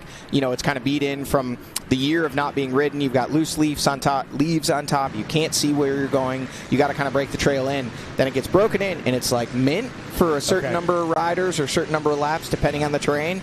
And then it's like, okay, now it's blown out. We're down to the tree roots. It's rutted, and it gets harder and harder. So it's easy to say, and the armchair warriors at home are, of course, going to, we're making excuses for the XC1 guys. Guys, it is true. There's no question that a lot of times you do not want to be leading. You'd like to be back in that 5th, 6th, 7th, 8th spot. Look at this now. Everybody's come back together, and the gaps have been erased, which is good news for these guys back here towards the tail end of the XC1 class, but bad news because we don't have to go much further back at all until we find the big number 1 of Grant Davis, and there he is. Again, right on the rear fender of Craig DeLong, and then here comes the rest of the XC2 class with him. Cody Barnes, Jack Walker, man, Gus Reardon get a little risky down through there, and Nick DeFeo. So your top 5 in the XC2 have all gotten physically to the tail end of the XC1 class, which is grouped back up to wheel, all the way back to, not to say last place, but the last of the XC1 riders. So Reardon making up a little bit of ground there. He lost some ground, moved back to the 5th place spot, now around Nick DeFeo and back up to 4th. And there is Brody Johnson, 6th place in that XC2 class and 6th overall. Now, he has lost the toe. He was with some riders earlier, so we'll see if he's able to kind of pick up the pace, bridge the gap, get back to that train that includes, what do we got here? 19 minus 6, so 13 XC1 riders and 5 XC2 riders in front of him. So he's got 18 riders physically in front of him, even though he's running 6th on the racetrack. A lot of storylines here, guys, and it's heating up early. This is exciting, and we know we've got an overall championship hanging in the balance. Right. Yeah, that's exactly it. The overall championship. What is it, a 20-point difference between the two? 20 points lining up today, but that's the story. Grant Davis right now sitting on 30 points. We know this is going to shake up. Yeah. We don't know how it's going to shake out, but they're not going to stay in this running order all the way to the finish. But as they run, Ben Kelly sitting in that number 7 spot would earn 14 points to Grant Davis's 30. That's lights out. That's a number 1 plate. It's over. If it finishes like that, that would be a 16-point gain for Grant Davis, meaning 20 turns into 36. All he needs is 30. He doesn't even need 31, because 30 would mean that the best Ben Kelly could do would be tie him, and Grant Davis would win based on more overall wins, even if Ben Kelly would win the next race. But again, lots of racing left. Ben Kelly knowing exactly what he needs to do. But it's got to be frustrating when you're out there physically leading on the racetrack, and they're telling you, okay, you're 7th. And by the way, that pesky kid, as you like to call him, Mikey, he currently has gained 16 points on you already today, even though you're leading. It is such an interesting dynamic. Yeah, and to your point, Johnny, we actually had a chance to catch up with Ben Kelly and talk about just that prior to today's race. I mean, it's a lot of pressure and, a lot to think about. But if you think about it too much, you'll just, exhaust yourself kind of. So just take it race by race and really try to focus on the track and your own race and doing the best that you can. And, yeah, like I'm the only one I can worry about really. So I just try to focus on it, like I said, race by race, and yeah, try to get a win. I've only have 2 wins this year, and it's been a while, and I've been consistent and stuff, but just, you know, haven't had the best of, I don't know what you call it, luck or execution. So yeah, looking forward to this race. I've actually never won it, but I've been super close a handful of times where I've like lost it in the last lap. So yeah, excited about this one. Conditions look good. So yeah, just looking forward to getting out there and trying to, like, you know, really rip it and be strong in the whole race. Well, there you go. Get it from the horse's mouth right there. Ben, you know, that summarizes it. And you talk about you talked about execution. Need a little bit of luck as well. But yeah, to your point, Johnny, it's got to be difficult to be the man out in front. The pit board says first in class, first physical. You need to pick it up by 30 seconds because the Playboy's back there beating you on adjusted time right now. So it's just how do you approach it? Yeah, 38 seconds. Yeah, actually, it's just crazy, and it's still very early in this one. Let's get the other side of that scenario. We had a chance to catch up with the Playboy himself, Mr. Grant Davis. I just got to win again, and if I win the day and Ben gets 4th, I lock it up here. So if that can happen, that'd be pretty sick. But other than that, I'm not worried about that right now. I just need to win and do my stuff I've been doing the past couple races, and just keep working hard. And then I want to win out this year, and I come to XC1 next year and prove my point that I'm still good on the 350. There you go. I love the outlook. You know, Grant keeping it very simple, like, hey, I just need to go win. And he said, what, 4th place for Ben or further back, and he wraps it up, and then he talks about moving on to the XC1 class. So, yeah, lofty goals for Grant even before the season started. Last season had barely ended before he, you know, started proclaiming those, and he's talked the talk, walked the walk. You can't take anything from him. No, and jumping ahead, you know, you've got to wonder if Grant Davis is, you know, able to, whether he wraps up this overall championship or not. Yeah. I believe the plan, I think the kind of known quantity is he is moving to the XC1 class next year, and then the shoe shifts to the other foot. Yeah. Because I believe Gus Reardon, Cody Barnes, several other top-tier riders in that XC2 class will be back on that row number 2 trying to chase down Grant. So the question is, there's no point in skirting the fact that Grant Davis, although not alone, has been a big factor in elevating that XC2 class this year to the point where not only are they winning overalls, not only are they leading early on, but they're holding it till the end, again, winning those overalls, multiple different riders doing so, and finishing, again, Mikey, we're in the booth, but 3 of the top 4 riders in our overall points are XC2 riders as they run right now. Ben Kelly, the only rider in the top 4 overall on points right now from the XC1 class. Again, just showing how much is it. So the question is, next year, when Grant Davis is on that front row, does the coin kind of flip? And by him pushing the pace early, do the other XC1 riders kind of chase the rabbit and pull away from the XC2 riders, or does the same thing happen and it's Cody Barnes, it's Nick DeFeo, it's Jack Walker, it's Gus Reardon, it's Brody Johnson, and other XC2 riders that are now the aggressor in this battle that has almost become a tale of two cities, XC1, XC2. Yeah, it's hard to call it a pro-am class at this point, right? Like technically it's not. No, on Saturday correct. It is. Saturday it is. That is a big distinction. It's incorrect in saying that, but yeah. I don't know how else to summarize it. Yeah, Saturday you have your XC1 Pro class. Correct. Yeah. XC2 Pro-Am, and the difference there is same machines. They're all on 450cc machines. On Sunday, it's XC1 Open Pro, XC2 250 Pro with a 250cc limit. You can ride a 250 in XC1, but you can also ride the bigger bike, the 350, the 450. Which Grant mentioned. He said, I can do this on the 350 too. Yep. I promise you. And even we got to give a shout out to the old 480 RR out there that Josh Strang is on, running well inside the top 5 in that XC1 class, although back in the 11th place spot in the overall. Here's your leaders. Ben Kelly on screen. Just behind him, the 198 of Draper. Then it's the 8 of Witkowski. Now, Grant Baylor has made the move. He's gotten around Josh Strang. Got some other riders going the other way. There's Stu Baylor. Looked like we had Thad Duvall coming through there as well. There's Ricky Russell. And there is Grant Davis, already having made several passes. 347 of Evan Smith. There's Reardon. There is Craig DeLong.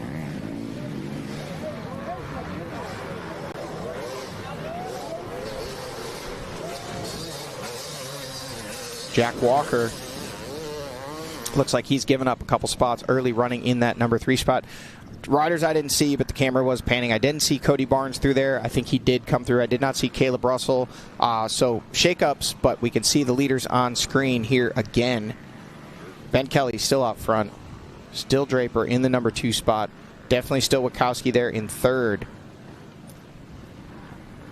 Johnny, a lot of our harder sections, we see a slower alternative line that they can take. Is that the case today with the John Penton section? Do you know? There are some alternate lines there, as you know, anticipating bottlenecks and all of that kind of stuff. You got to kind of give the riders an opportunity. If the track gets jammed up, they have to have a way to go around. It almost looks like we may have a shakeup here. Hard to say for sure, but that almost looks to me to be Mike Witkowski out front now.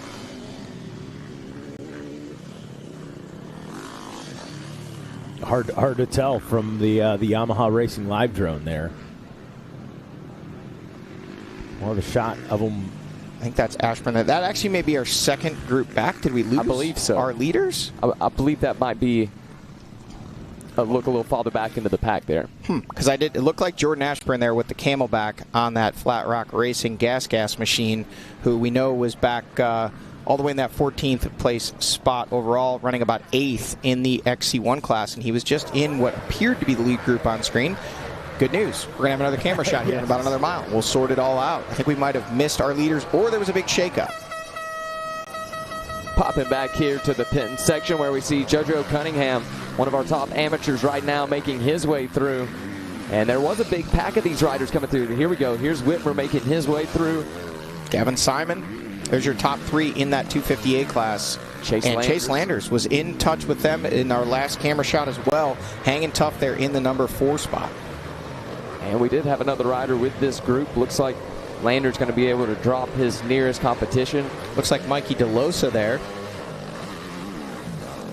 That's an interesting line. First rider we've seen kind of split the two. I got a little nervous there. He got real close to that tree.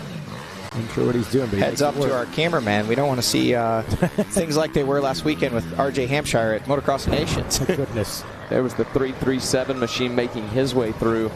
That was the rider that Chase Landers able to drop, so it looks like James Jenkins, actually a rider who I believe normally runs our XC3 class. Both brothers. Yep. So James joining the 250A class this weekend, switching machines, shaking things up a little bit. He was actually right there with Mikey DeLosa, also Colton Shields there in that 250A class. So the 250A boys are just on it right now, able to push back the Open A riders and the 4-stroke A Lights riders well back in the overall. So your top 1, 2, 3, 4, 5, 6, 7 overall amateur riders all out of that 250A class with Cunningham, Whitmer, Simon, Landers, Jenkins, DeLosa, and Shields. So Will Stephen Piper making his way through, a fellow Georgia boy like myself. Yep, Will running in the number 3 spot in that Open A bike class there with Van Adams and Cole Whitmer in the number 1 and 2 spots. So there we go, getting some good shots here of some of our amateur riders, our top overall amateurs making their way through. It'll be interesting to see on this next shot there, what we were kind of seeing there in the previous camera shot. Was there a shakeup amongst the lead group, or had the leaders started to open up a little bit? But we've already seen that change so many times. We saw the top 2 start to march away. Then it was Mike Witkowski on that Phoenix Racing Honda bridging the gap, getting to them. Then literally one camera shot later, the entire XC1 class wheel to wheel. So the different sections of this racetrack providing different challenges for the riders out front and causing things to bunch back up. But it looks like they may be starting to stretch back out again. See how that plays out for these guys. And again, Ben Kelly, physical leader on the track. Going to have to find some speed to try and break away from these guys out of the XC2. Oh, that speaks to how tough this is. I didn't see any Pentons on the line, well, besides his sons. I'm talking about the motorcycles. There was one this morning. Yeah, we had two. We had two this morning. A green and an orange. Yeah. So cool to have a motorcycle named after you. That's and as cool as it gets. After 100 years of life, to still have those machines out there circulating in the biggest racing series in the world. Yeah, when John Penton originally brought them back over here to the U.S., for a long time they were called Penton. So that technically is a KTM machine when you see one of those with a Penton on it, if you ever get the chance to. Got Jack, Tom, and Jeff Penton with us here this weekend. All three of those ISDT gold medalists, and Jack and Tom, they're even AMA Hall of Famers alongside their dad, John. Yeah, and that the Penton name stands for so much in the motorcycling world. Not just John himself, but his sons, everybody involved there. You know, they were such a huge part of starting or helping to start so many companies that maybe today's riders wouldn't know, but from High Point Boots to there was a High Point Trailer Company. Still to this day, they still have meetings of the Penton Owners Group. And these are owners, they don't own the company, they own the machines. And that just shows how deeply that Penton name runs in their blood. At one point, they owned a Penton either as a trail rider or a racer, whatever it may be. And, you know, it just really, really runs deep in the fabric of GNCC and off-road racing.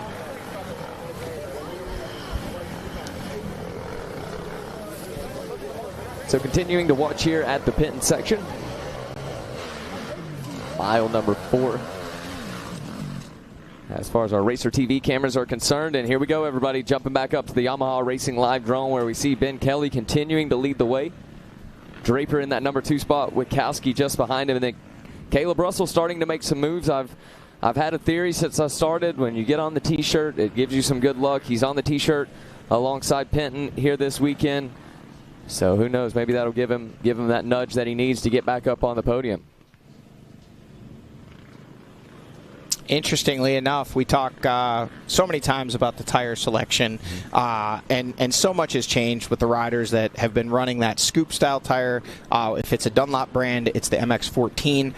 Riders that typically would say, hey, that's a sand-only tire. It's become a, everything tire for GNCC. And I walked down the starting line. It was an overwhelming number of riders on that scoop tire for today, which is, guys, this isn't about me, but it just blows my mind. I mean, this is hard-packed clay, and they are opting to run that scoop tire, you know, formerly known as a mud tire or a sand tire. But in talking with some of the folks from Dunlop and even the riders themselves, they've changed the construction of that tire. So it now has the softest sidewalls of any of the Dunlop tires, which essentially gives the tire more flexibility, more conformity to the ground, and making it a more well-rounded tire. Then when they do get into the loamy sections, it just has so much forward drive. That's why a lot of these riders are opting for it. I did notice Jordan Ashburn, a little bit more of an old-school guy, actually running the EN91, kind of a DOT tire with real short little knobs, so the exact opposite of the scoop. Yes. Didn't ask if it was a gummy, but that also comes in a gummy configuration, which is a much softer, typically what might be run here on this hard pack Ohio clay that is like moon clay, as we've talked about so many times. And right now, looking at the running order, the scoops are up front. I don't know how any other way to say it. Yeah, good point. Rob Fox is smiling out there somewhere right now. Yeah, the scoop tires, they took the pro motocross scene by storm. All those riders starting to use them, and now it's made its way over to the GNCC world and getting the exact same thing where that's what the riders prefer. We got to see it at our last race. Grant Davis absolutely tearing that thing to shreds. There was nothing left of it. Almost having to come in to make a change. I was going to say, we were questioning whether it would last. I think the team was, but Grant, hey, full send. Had all the faith in it. I believe he made the comment in his post-race interview and said everybody was worried about the tire. I looked back and said I run them way longer than that at home, and they still bite well. Yeah, man. Look at this, guys. That's inching closer. Yeah, go ahead, Jackson. Sorry. Let me step on you. Unless that was a lap rider there, it looked like they were right there together. Yeah, it is. Draper with heavy pressure now on the 530 of Ben Kelly, and Mike Witkowski still right there, and we think Caleb Russell in the number 4 spot appears to be him. So the top 4, and lurking right behind them is, we know we still have Strang, Baylor, Duvall, Ashburn, Baylor, Smith, Gerard, all right there, kind of in the same camera shot behind them. Russell was starting to make some moves on Witkowski. I saw him right there on the back tire as now we jump here to the mile 5 camera. Ben Kelly making his way through, and look at this. They are wheel to wheel now. There you see, that's just how close. There is Grant Baylor. There is Josh Strang. There is Thad Duvall, Jordan Ashburn, and Grant Davis. Boy, oh boy, he's now made a bunch of moves. There's Stu Baylor, Ricky Russell, Cody Barnes, Evan Smith, and Gus Reardon now making some moves up to the number 3 spot in XC2. There's Craig DeLong and our defending series champion, Johnny Gerard, racing his way back into the pace of things and hanging right with the leaders right now. Jack Walker, sitting in the number 4 spot now, was in 3rd in that XC2 Pro Lights class, and he is sitting 4th and on corrected time. Still probably 4th overall. Did not see Nick DeFeo in that shot, so it looks like he may have lost the lead group here. We'll wait and we'll watch here at mile marker number 5. Brody Johnson actually has now gotten around DeFeo. They both have gotten around Ryder Lafferty, another one of our XC1 riders. So those 3 have teamed up, and they'll see if they can bridge the gap back to the lead group ahead of them. Well, this is going to be a good chance for our XC1 class to get some of that time caught back up against some of our XC2 riders. But look at this, guys. Liam Draper pulls up beside him. To the inside goes Draper. They shuffle back. Draper to the inside again. And got to lose a little bit of time that turn. These guys are just sizing each other up every single turn, making a run. Now Wachowski right back there has pulled out a little bit over Russell, who was looking racy, trying to make some moves just about a mile ago. He's been shuffled back a few bike lengths, but just behind him, Grant Baylor, Josh Strang waiting and lurking. Oh, a little dance there from Liam Draper, showing just how much these guys are pushing the pace. Here we go, Draper to the inside once again, letting Ben Kelly know he is right there and ready to make the move. Popping back. Oh, Draper still not giving up yet. Draper. Every corner. To the inside is Draper, and that's going to be enough, boys. Ben Kelly firing right back, though. But not going to be enough. Liam Draper going to be our new leader. Ben Kelly still holding on to that 2nd place spot, and he better not look back because Mike Wachowski going to be right there along with Caleb Russell and the rest of our XC1 class. Draper looking very, very aggressive. Already starting to distance himself just a couple bike lengths through that section. But you know Ben Kelly will do his best to respond. He's not going to let the rabbit get away. And right now, Liam Draper is the rider pushing the pace. You can see feet off through the ruts there, showing the commitment. This is a full charge from Draper. This may be his move.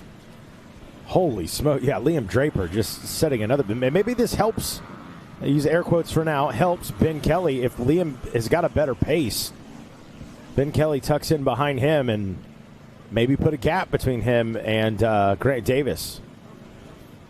We'll see. Right now, Mike Wachowski going to put some pressure on him, and Ben Kelly going to need to keep it going. Don't want to get disheartened if you're the 530 machine. Almost looking like maybe Ben Kelly pumping up or something going on here, because Draper has now just really started to open up a gap. See if Ben Kelly can regroup. Draper going to be out of sight from Ben Kelly here soon if it continues like this. Yeah, Mike Wachowski working different lines right there as well. So Mike looking for some opportunity. Oh, right there, Mikey, to the inside he goes, and that's enough. Oh, Kelly fights back. Yeah, that woke Ben Kelly up just a little bit. Oh, well, maybe. Oh, I tell you what, Mike Wachowski was very nice right there. He had to run it in. But Ben Kelly did have the line. Caleb Russell just behind them. Grant Baylor, again, showing great speed early. A rider we know gets stronger as the race goes on. Right now in touch with the leaders. Dangerous position for those guys in front of him, because we know he's just going to continue to get stronger and stronger. But right now, Liam Draper starting to open up a gap. Yeah, Liam Draper is going, gone as he makes his way through. He is slowly but surely pulling completely away from this pack. Ben Kelly needs to keep him in his eyesight. Then it's Baylor, Strang. Was that Gerard? Has made some moves. And Stu Baylor getting shuffled back a little bit. Davis making plenty of moves too. Evan Smith, Craig DeLong. Oh no, there's Gerard. And as we turn back to our traditional format of racing where XC2 is on that 2nd row, we've got the split adjustment as far as the time goes. This is another one of those scenarios. If Davis can get up, he pretty much is already there, but if he can catch up to Ben Kelly, he knows that secures it for him. He's going to have well over 30 seconds. I'm not sure exactly what the split is here today, but he's sitting in a great spot now. If he can physically catch him, couldn't be in a better spot.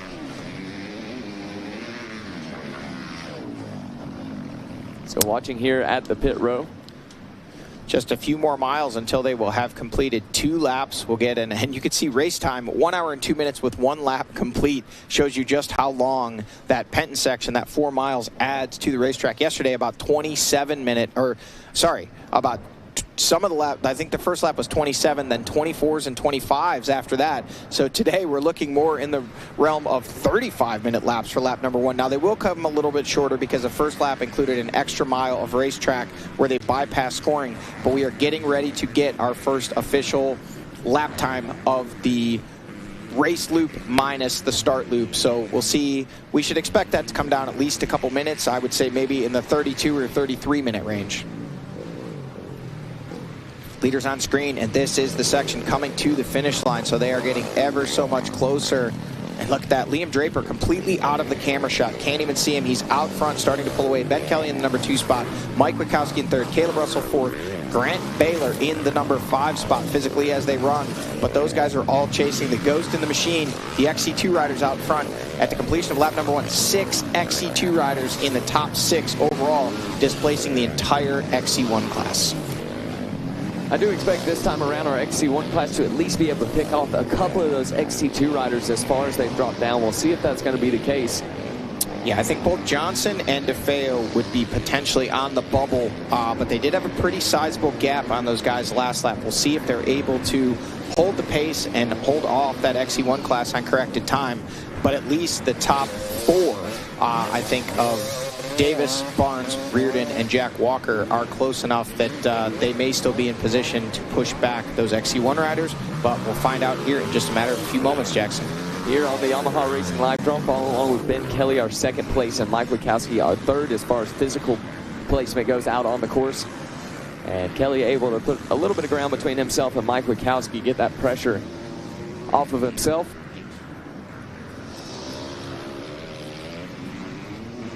Continuing to watch through the trees.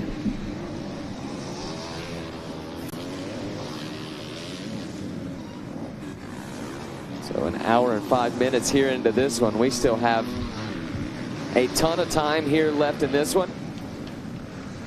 Of course, Johnny Gerard returning back to racing, as well as Evan Smith. Good to have them boys out with us. Johnny Gerard, our defending champion. We got to talk to him about coming back to race. We'll let you guys hear what his thoughts are. Yeah, for sure. I had a rough first round at Big Buck. Just things didn't go my way. Came back swinging in Florida, got the dub. Was racing Stu into the white flag at Talladega, and things just fell apart again. Kind of out of everyone's control, just a mud race, and you know, obviously the equipment gets hot and stuff.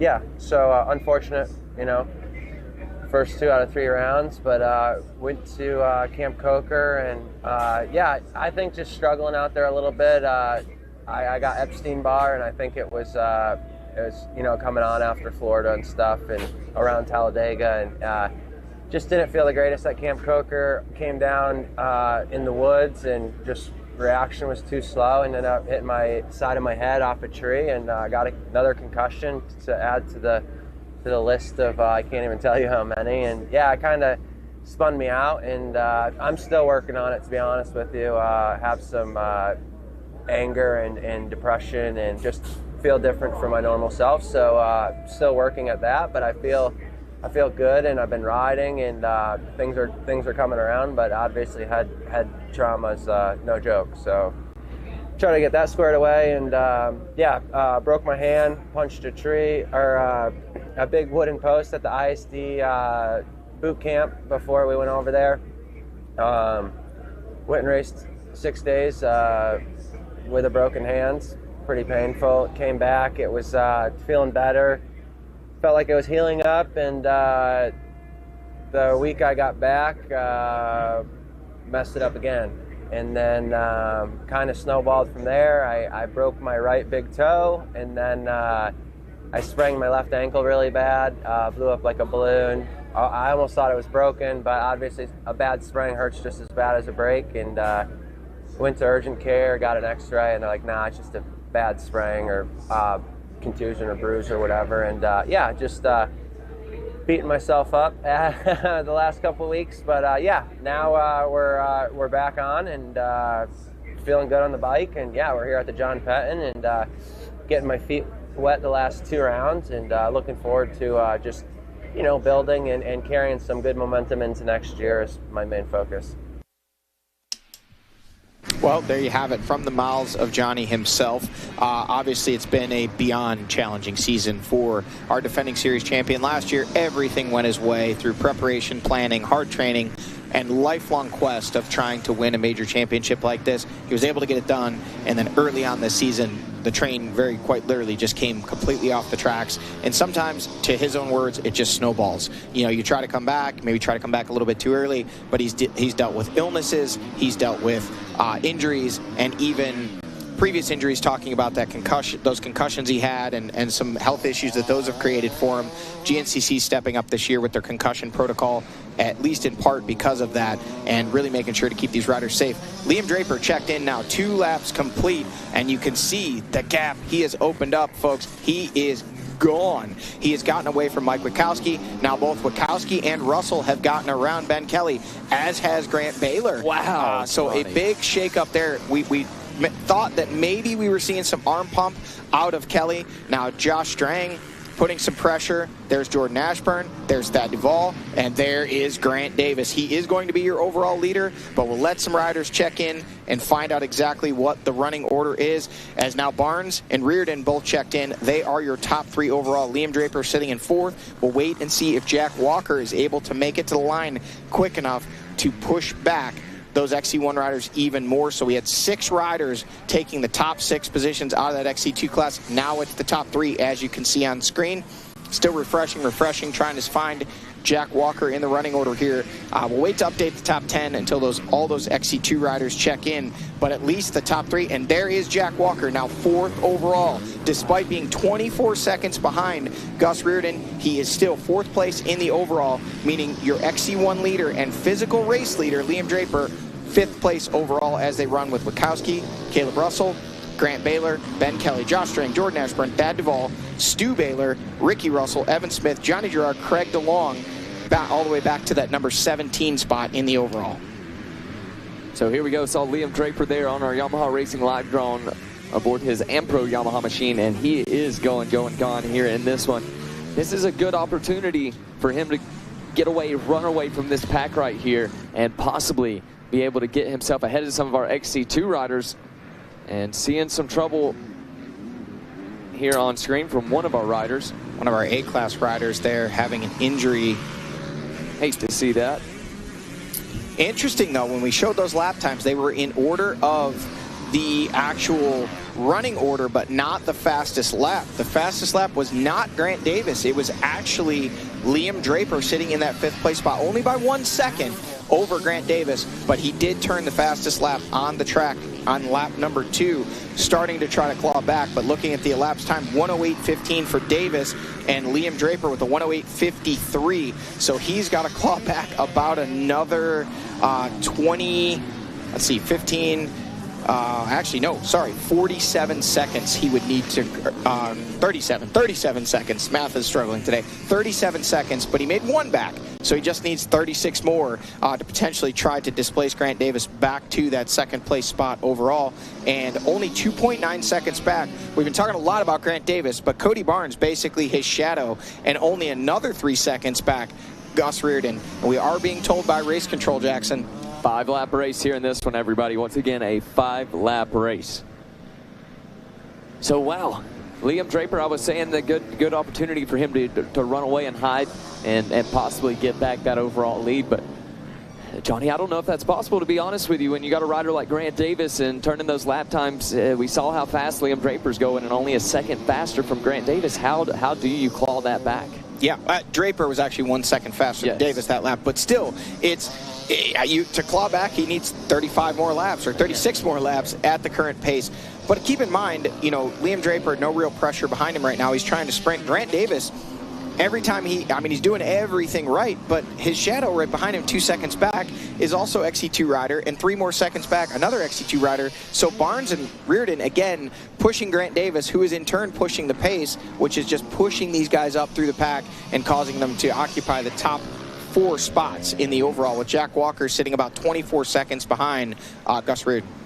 Yeah, that's going to be a heavy task for any of our XC1 class to get up there with those XC2 on that elapsed time. Now seeing the 198 of Draper on your screen making his way through the creek.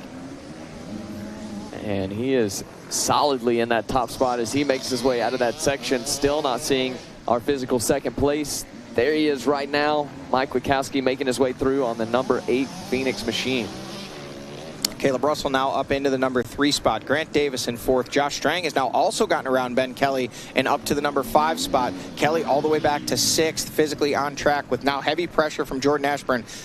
Ben Kelly looks tight right now. He's having a hard time kind of working it all out. There is Thad Duvall, Stu Baylor. Cody Barnes has now gotten around Grant. Did I miss Grant Davis? I possibly missed him myself. Can we run it back here and see, did we miss Grant Davis? Right. Folks, this could be a big shakeup. I was watching the screen, but I was also looking at you and talking. Yeah, I did not see him myself. OPAG is on it right Guys, now. And no Grant Davis. This is huge in the overall championship. Has Grant Davis gone down? Has there been a bike problem? Brody Johnson now coming through that. We're waiting to see. We're looking back through. So OPAG and the Racer TV crew going to continue to watch those replays, see if we possibly missed something there. Grant Baylor going to be in that 4th place spot here in this one. I know the last time we saw him, his number plate was pretty covered in mud, but they were all together there in a pack, but we thought we were calling him out as we saw him, folks. We're going to run it back. We're going to look at the replay and see if we missed the green number 1 of Grant Davis. Is he still your XC2 leader? I saw Cody Barnes. I saw Gus Reardon. And obviously we've seen Jack Walker and also Brody Johnson coming through, Nick DeFeo as well. We'll wait and we'll watch and we'll see here if we in fact missed Grant Davis. We're waiting on word from our producer, Adam Gordon, OPAG. They're running the film back.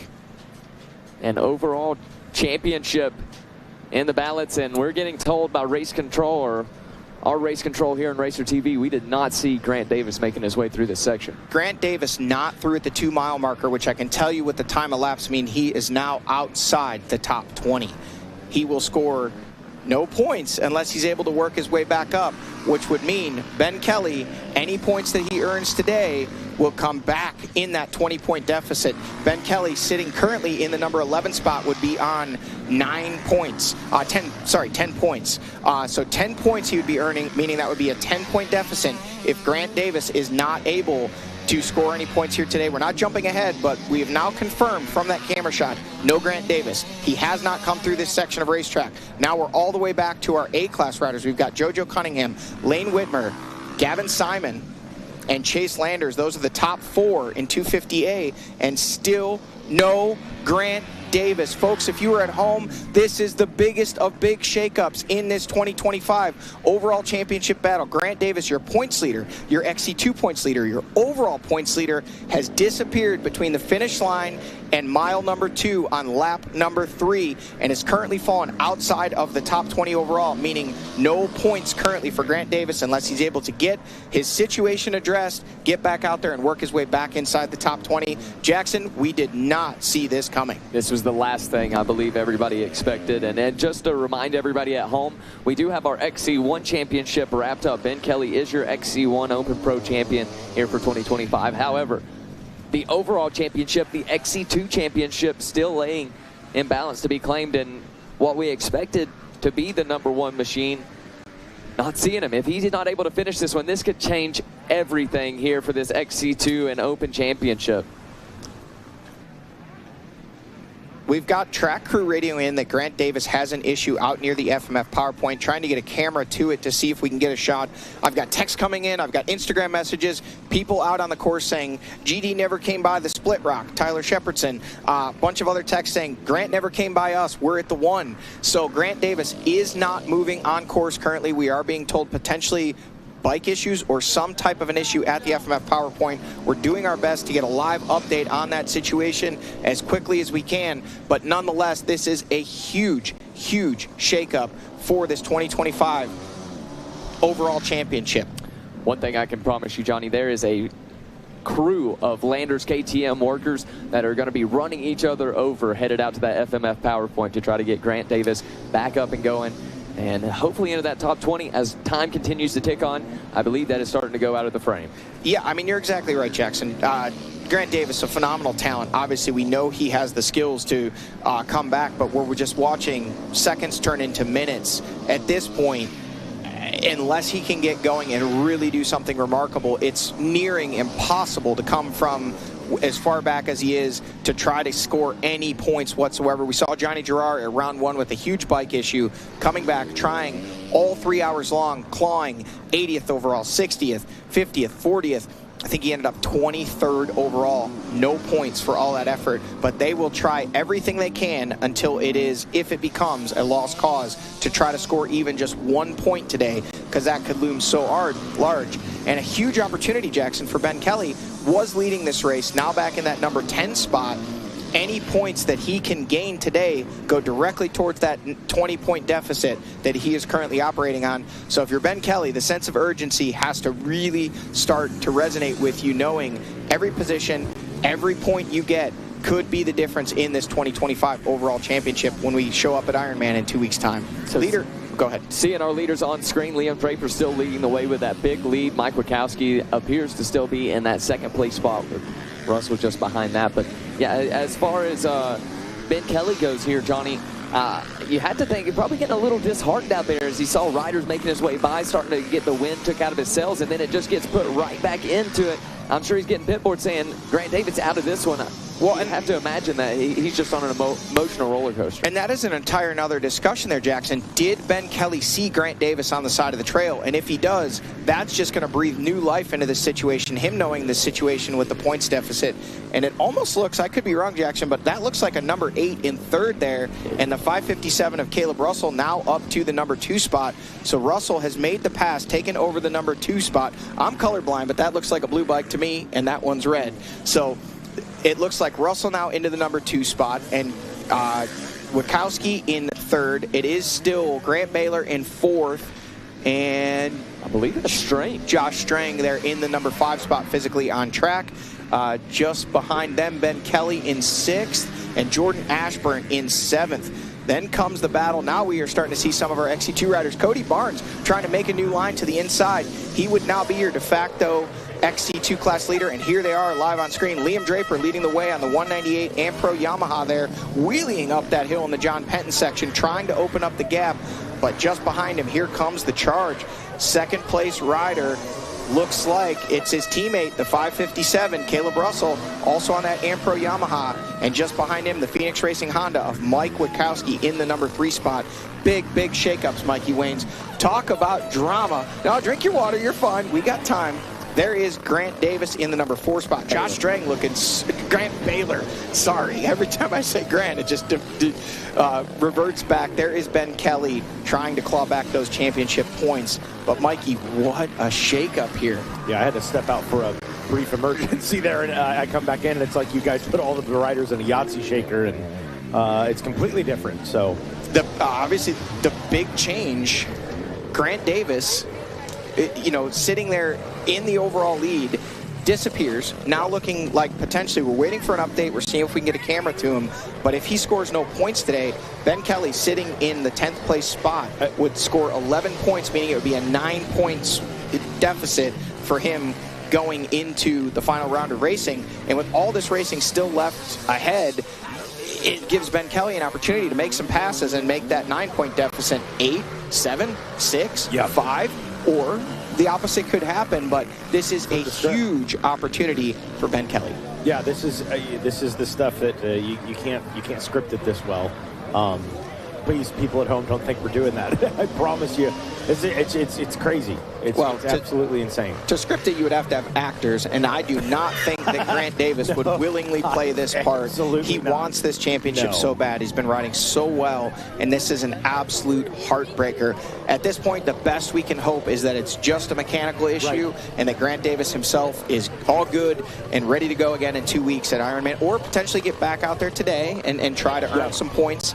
But as we waited at that camera shot at the 2-mile marker for minutes on minutes on minutes, the hope that Grant Davis could make up that kind of time and get himself back into the top 20 overall started to become less and less of a reality. Yeah, it is an absolute heartbreaker for Grant Davis. He's been pretty well flawless all season. Hard to pick out anything he's done wrong or has gone wrong on the bike. Matter of fact, we've spoke pretty extensively about his mechanic Andy as well, putting together just about an indestructible machine. So not an announcer curse. I'm going to knock on wood there. But yeah, hopefully they get it figured out. Certainly a team capable. And it looks like this might be a shot.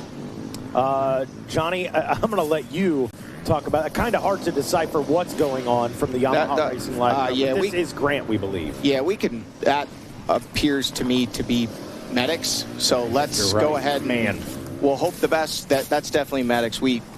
That's the confirmation we needed. We can... folks will cut back to the race here. They are not working on the machine. If that is Grant Davis, which we're being told it is,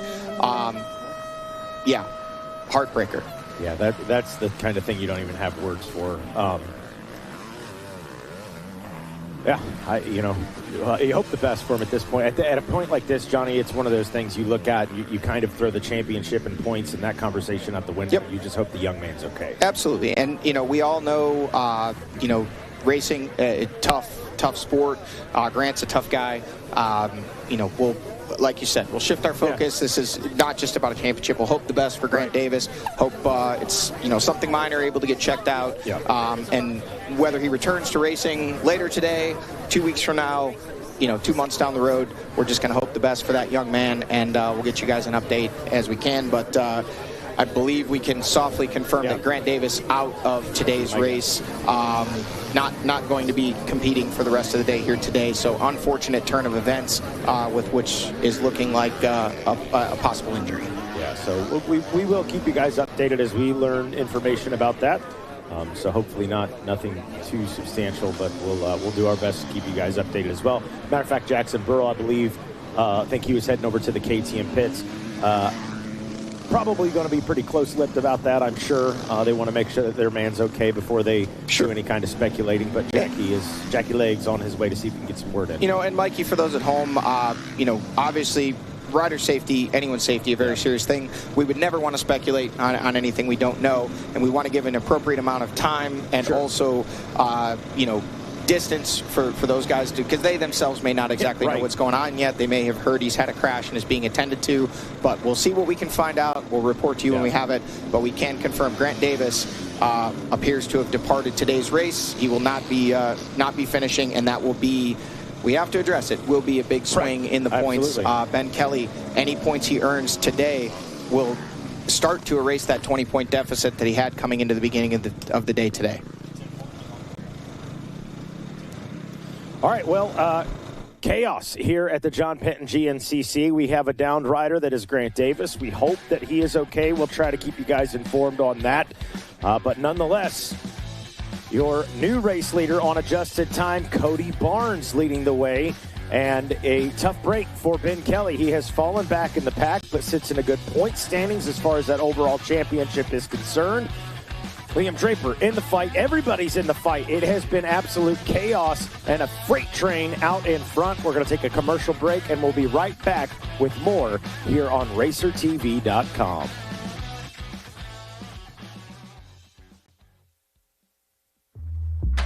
Whatever you drive, however you drive. AMSOIL specially engineers lubricants to maximize power, performance, and protection in your vehicles, so you can work hard and play hard with confidence.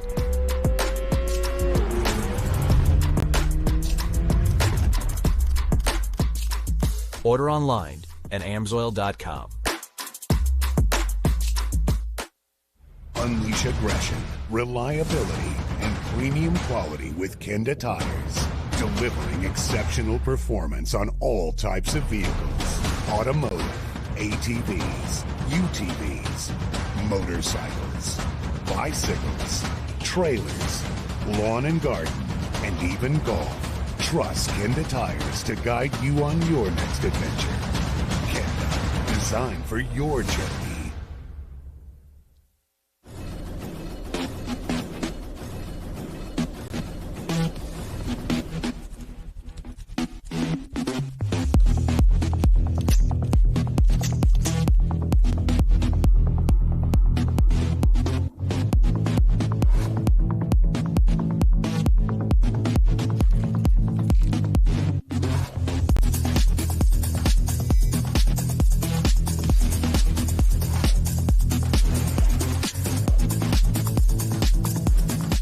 Born of family values and a homegrown work ethic, Cometic Gasket seals your machine so you can focus on the finish line. Cometic Gaskets are the competitive standard for racers who demand the very best inside their engine. Cometic Gaskets are always constructed from superior materials designed to perform in the most demanding environments. Whether it's a championship on the line or a day in the dirt with friends, professionals and enthusiasts alike depend on Cometic. Cometic Gasket, sealing championships since 1989.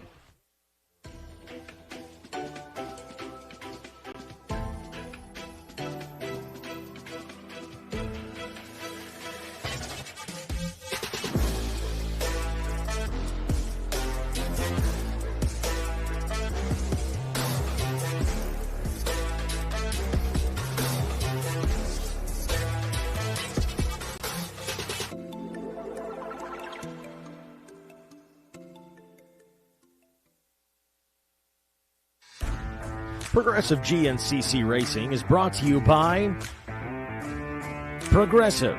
Progressive could save you hundreds of dollars on your automobile and motorcycle insurance. Specialized E-Turbo bicycles. It's you, only faster.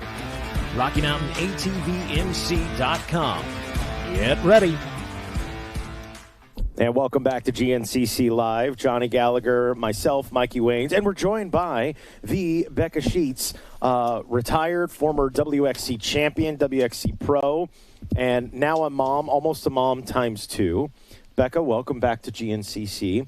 And as we bring you in, we're going to segue right into the Stasic race, which you, forget daughter's name, so sorry. Sylvia got to participate in. I'm going to let Becca and Johnny walk us through this, and you guys are there in person for it. What are we doing, a full race recap? Yeah, so obviously, Becca coming out many years yourself as a GNCC racer, stepping away at the end of 2021. How did it feel to come back as a mom and have Sylvia out there? We're going to spin around and face the camera here. Mikey's going to do a re-wardrobe. But your first race as a race mom, tell us a little bit about it. It was awesome. I was honestly nervous, and I'll tell you, when Ricky Towery knelt down and talked to those and just told them to be thankful for the time they got to ride their bikes, and just his prayer, I almost cried. And I know I'm pregnant and I've got a little more extra emotions in me, but there's Sylvia right there taking the checkered. She actually went another half lap before she came up. Good for her. But yeah, it was just so neat, and there were so many kids, and I was just so surprised because I've never stuck around to watch a race. I've usually been out pedaling the track in the evening, and so it was just really neat to see them all. And I mean, the older kids just shred those bikes, and it is awesome. So I believe the big question is, Becca, is this step on back. Is this your re-entry into GNCC racing? Will we be making the 300-mile trip to Ironman for the second Stasic race here in 2 weeks? Yeah, well, I thought I would wait and see how Sylvie did here. I didn't know if she would freeze up or anything. But surprisingly, she stayed very consistent and finished the race just fine. And so, I don't know, we might make the trip. And 2 years old? Oh, yep, she's 2 years old. She won't be 3 until after Christmas. So she's really, really doing awesome. And it's just cool to see her riding. So, folks, if you want to know when the GNCC journey starts, 2 years old. Yeah. Well, they got those like Striders on rockers now too. So like you could basically tell them about that, Becca. Oh, you got one. Johnny got Sylvie one that was her first Christmas present, and she would rock on that thing forever. And I mean, once she decided to ride the Strider bike, Yeah. you just knew, like, she just really wanted to be out there. And, I mean, yeah, 2 years old, we didn't have these things when we were kids, guys. So, yeah, it's going to be amazing to see this next generation of racers come up. And to your point, like we joke about that, like GNCC, Loretta Lynn's, by the time these kids are on P-dubs, you know, they're 4 years old, they've been ripping a Stasic for a couple of years. Like they've got, I can't stand the phrase, but they have racecraft. Like literally they're out there looking like we used to see kids on like 85 Super Minis. So yeah, you're absolutely correct. It's pushed the trajectory of a rider forward. Yep, they're just fully established, and their fear level is, you know, just a little less because they don't have that loud, hot motor underneath of them, and they learn how to do throttle control, and it's really just amazing. Well, the plan is in place. So Christmas #1, we did the Strider on the rocker, and you know, a couple months later, it came off the rocker and started, you know, kind of paddling around the yard. And then Christmas #2, or birthday too, because they're 2 days apart, we did the Stasic. And this spring, once the weather broke in Ohio, finally, I think one of the first times she rode it was when I came home in May. She got it out. Now we've got the first race under the belt at about, you know, just before 3 years old. And I don't know, maybe there's a little P-dub under the Christmas tree this year to start the motorized journey. This is completely opposite of what I talked to Becca this morning during the WXC race, and I was like, all right, so, you know, is she going to follow Mom's footsteps? We got a future WXC rider. Or is it like, please God, no, go get into tennis or golf or something? And Becca's, you lean toward the tennis or golf. Yeah. Oh, don't get me wrong. She's getting golf clubs, too. Okay, all right. Well, yeah. Johnny will be happy either way, I'm you sure. definitely make a bit more money playing golf and break a lot less bones playing golf, but I told Mikey earlier, I was like, I don't know if I can be the best spectator for a sport like that, but, you know, I can just drop her off, right? You'd be a great mini parent, I'm telling you. Yeah. Coming to the pits, and it is tightened up front, the 198 of Liam Draper, and just behind him, he's going to look over his shoulder and see his teammate in the #2 spot. Caleb Russell in, and Mike Witkowski headed into the Phoenix Racing Honda pits, and they will be out. What is the running order leaving? Looks like Witkowski is going to make the pass on Russell getting out of the pits. Just a little quicker, but Caleb Russell slamming the door as Witkowski looked like don't know if that's his dry brake cap or possibly a drink bottle he was fumbling with the left hand there, and he was able to make the pass, and then Caleb Russell forcing his way through on the inside and back into the #2 spot. And those are your top 3. We'll see if we get a shot. And now we see Josh Strang into the pits, or out of the pits, and didn't see who that was behind him. Just behind Strang may have been Ben Kelly. Wait and we'll watch here. Looks like we had a lot of riders working their way through. No, there is Ben Kelly. There is Stu Baylor in and soon to be out of the Rocky Mountain Red Bear pits on the way. Little encouragement as Ricky Russell now in. There is Cody Barnes. Looks like Reardon around Barnes, but Barnes had already been past his pit, and Reardon does still have to pit on that long start straight stair, which means I think Ben Kelly also would be pitting over there, maybe even losing even more spots in the running order, sitting in that #10 spot right now. Here comes Evan Smith into the Ampro Yamaha pits, going to be gas and go, also with a fresh set of goggles, and looking like he's going to pick up a drink bottle as well. So the pits are a busy place right now. All of these riders in and out. There's a 246 of DeFeo coming in.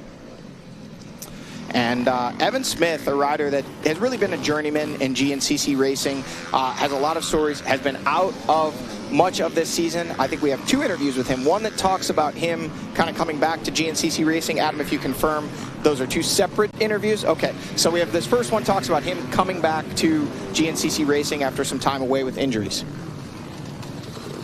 Yeah, it's been a bit of a year.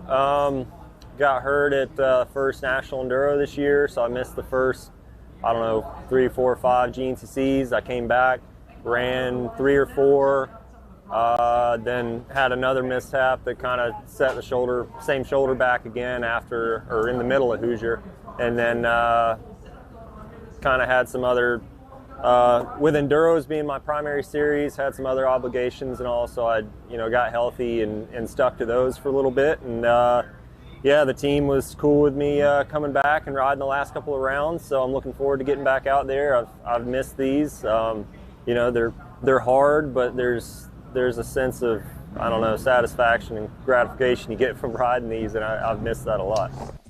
All right, so there we heard it from Evan himself, talking about coming back from injury. And we'll go to a little interview with him a little later in the race. He also talks about being a business owner and racing as well. He has a power sports-related company, so glad to have him back out there and running well. Currently sitting in the 16th place spot overall with some big shakeups. We did get a update from our man Jackson Burrell, but just that quickly he had to take off and head back out because, as you see on screen, our former champion Craig DeLong there sitting in the Rockstar Husky pits, and you can see a long conversation going on, starting to lean towards perhaps Craig DeLong maybe, we don't want to speculate, but either taking some time or potentially discussing. There it is. There it is. That's the day.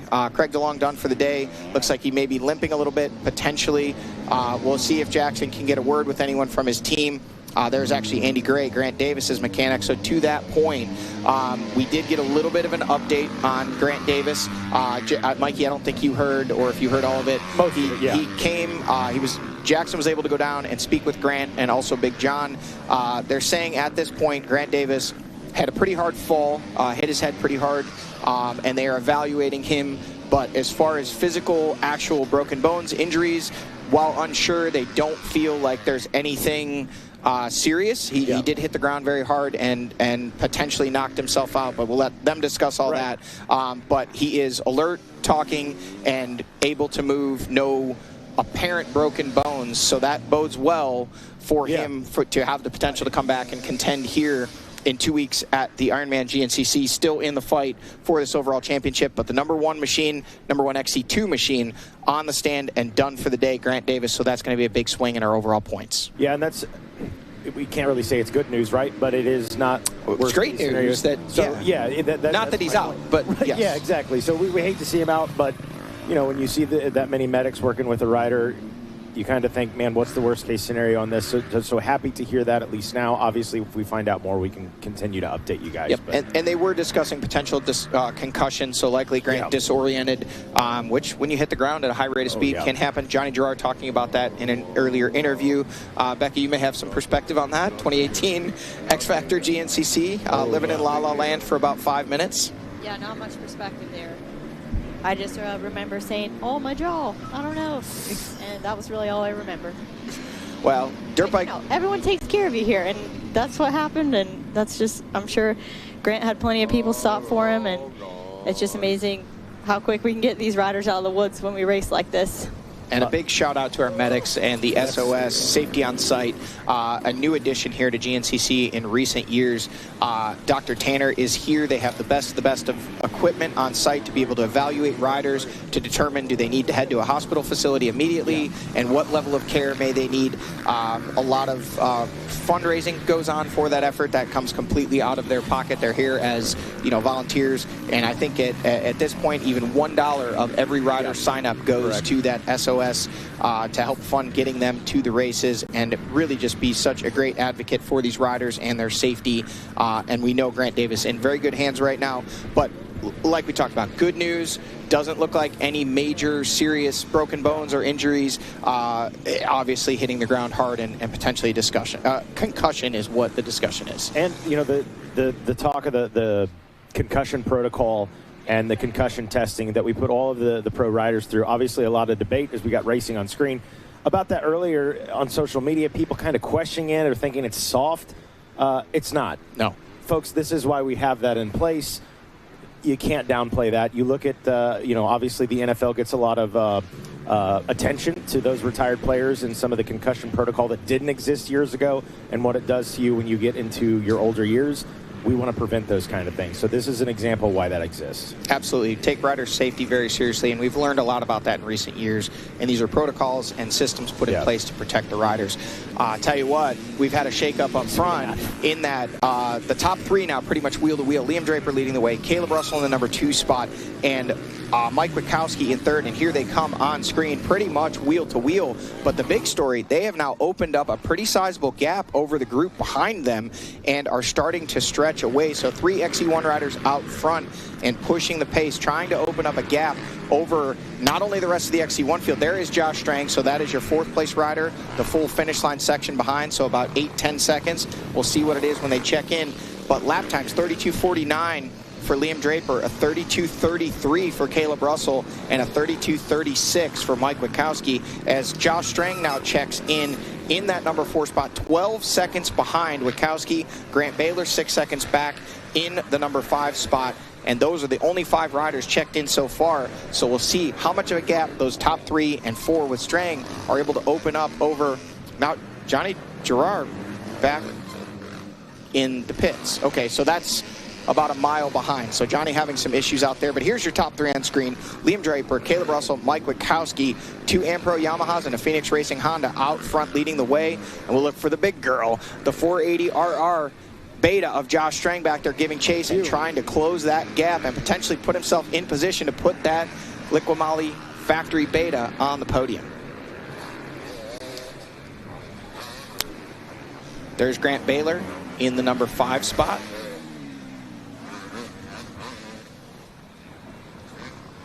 And this is where the gap really seems to have opened up. We saw just 1 lap ago, these riders were all virtually wheel to wheel in a train. And now it is Jordan Ashburn in the number 6 spot. Oh, a big swap from Stu Baylor. Wow, did you see that? There's Cody Barnes. There's Ben Kelly. There's Thad Duvall, Gus Reardon, and Ricky Russell. That was a big swap from Stu Baylor as he tried to get around that left rider, shooting all the way from the left side of the trail to the right, but able to save it and continue on. That could have been a moment. Full send for Stu right there in full race mode. Stu, actually, when we spoke with him prior to the race, was saying, man, not feeling great, a little under the weather coming into today, so wasn't really sure how well he would do. By Stu Baylor standards, not great, but obviously pushing here just over the halfway mark. Yeah, big rough weekend for Stu 2 weeks ago. I know it's been documented on social media, but losing the his camper, the family camper, and everything in it, leaving the race 2 weeks ago. Word was potentially a turbo leak that caused an oil seal failure, catching fire. Everyone was okay. Everyone got out safe. The fire department arrived, but by the time they were able to put it out, they had a complete loss. Actually, the folks at GNCC and also Stasic stepping up and giving Levi Baylor a new Stasic yesterday at the Stasic races, which we were talking about earlier. And that is just a huge effort that shows the GNCC family coming together to help out. Obviously, Stasic probably the least of the worries of Stu and Jade. But for Levi, that's huge. That's that's everything. My Stasic is gone. Now I have a new one. So, Becca, we were talking a little bit about the golf thing, the tennis thing. We'll let you finish up because I know you want to head home or maybe watch the rest of this racing action. But funny little story. You say you're not going to have a dirt bike rider, but tell us about this Bluetooth speaker and this whole situation that has developed real quick before we let you go. Well, I'm sure many people watching know the song Dirt Bike Rider by Junior. It's like the only song the guy ever made. And my daughter, I played it for her one day, this is maybe 3 weeks ago, and she just wants to listen to that song on repeat. And she knows every word, and she just jumps on the trampoline with a Bluetooth speaker up to her ear. And she says, when I was a kid, never bothered with what my friends did. I just wanted to be a dirt bike rider. Yeah, you're not going to have a golfer, Becca. I hate to tell you, you're not having a golfer. It's pretty funny. The visual is hilarious. A 2-year-old jumping on a trampoline with a Bluetooth speaker in hand and making the hand motions and screaming out that I want to be a dirt bike rider. GNCC runs in the blood, and apparently you can also pass it on from generations because definitely, it's in the blood with this one for sure. I really didn't know it would be genetic. Well, hey, is what it is. All right, folks, leaders on screen. Liam Draper leading the way, Caleb Russell in second, Mike Witkowski in third, and Josh Strang continuing to try to close up that gap, put himself in the mix and in the battle. There is Grant Baylor in the number 5 spot. Top 5 through here at the 2-mile marker, and the racing action is fast and furious at the front. As we look at the overall, still Cody Barnes, or now Cody Barnes, but still an XC2 rider, and Gus Reardon in the number 2 spot, but Liam Draper now all the way up to the number 3 spot. So he was 7th on lap number 1, he was 5th on lap number 2, and now leading, in third on lap number 3. Liam Draper continuing to march up as the XC2 riders start to fall a little bit further back. There is your XC2 leader on screen, Cody Barnes, and just behind him is Ben Kelly. there is Thad Duvall. And then second in XC2, Gus Reardon, Ricky Russell running in that number 15 spot overall, sitting there. And then actually Jack Walker now back up into a podium position in that XC2 class with the departure of Grant Davis sitting in the 6th place spot in the overall.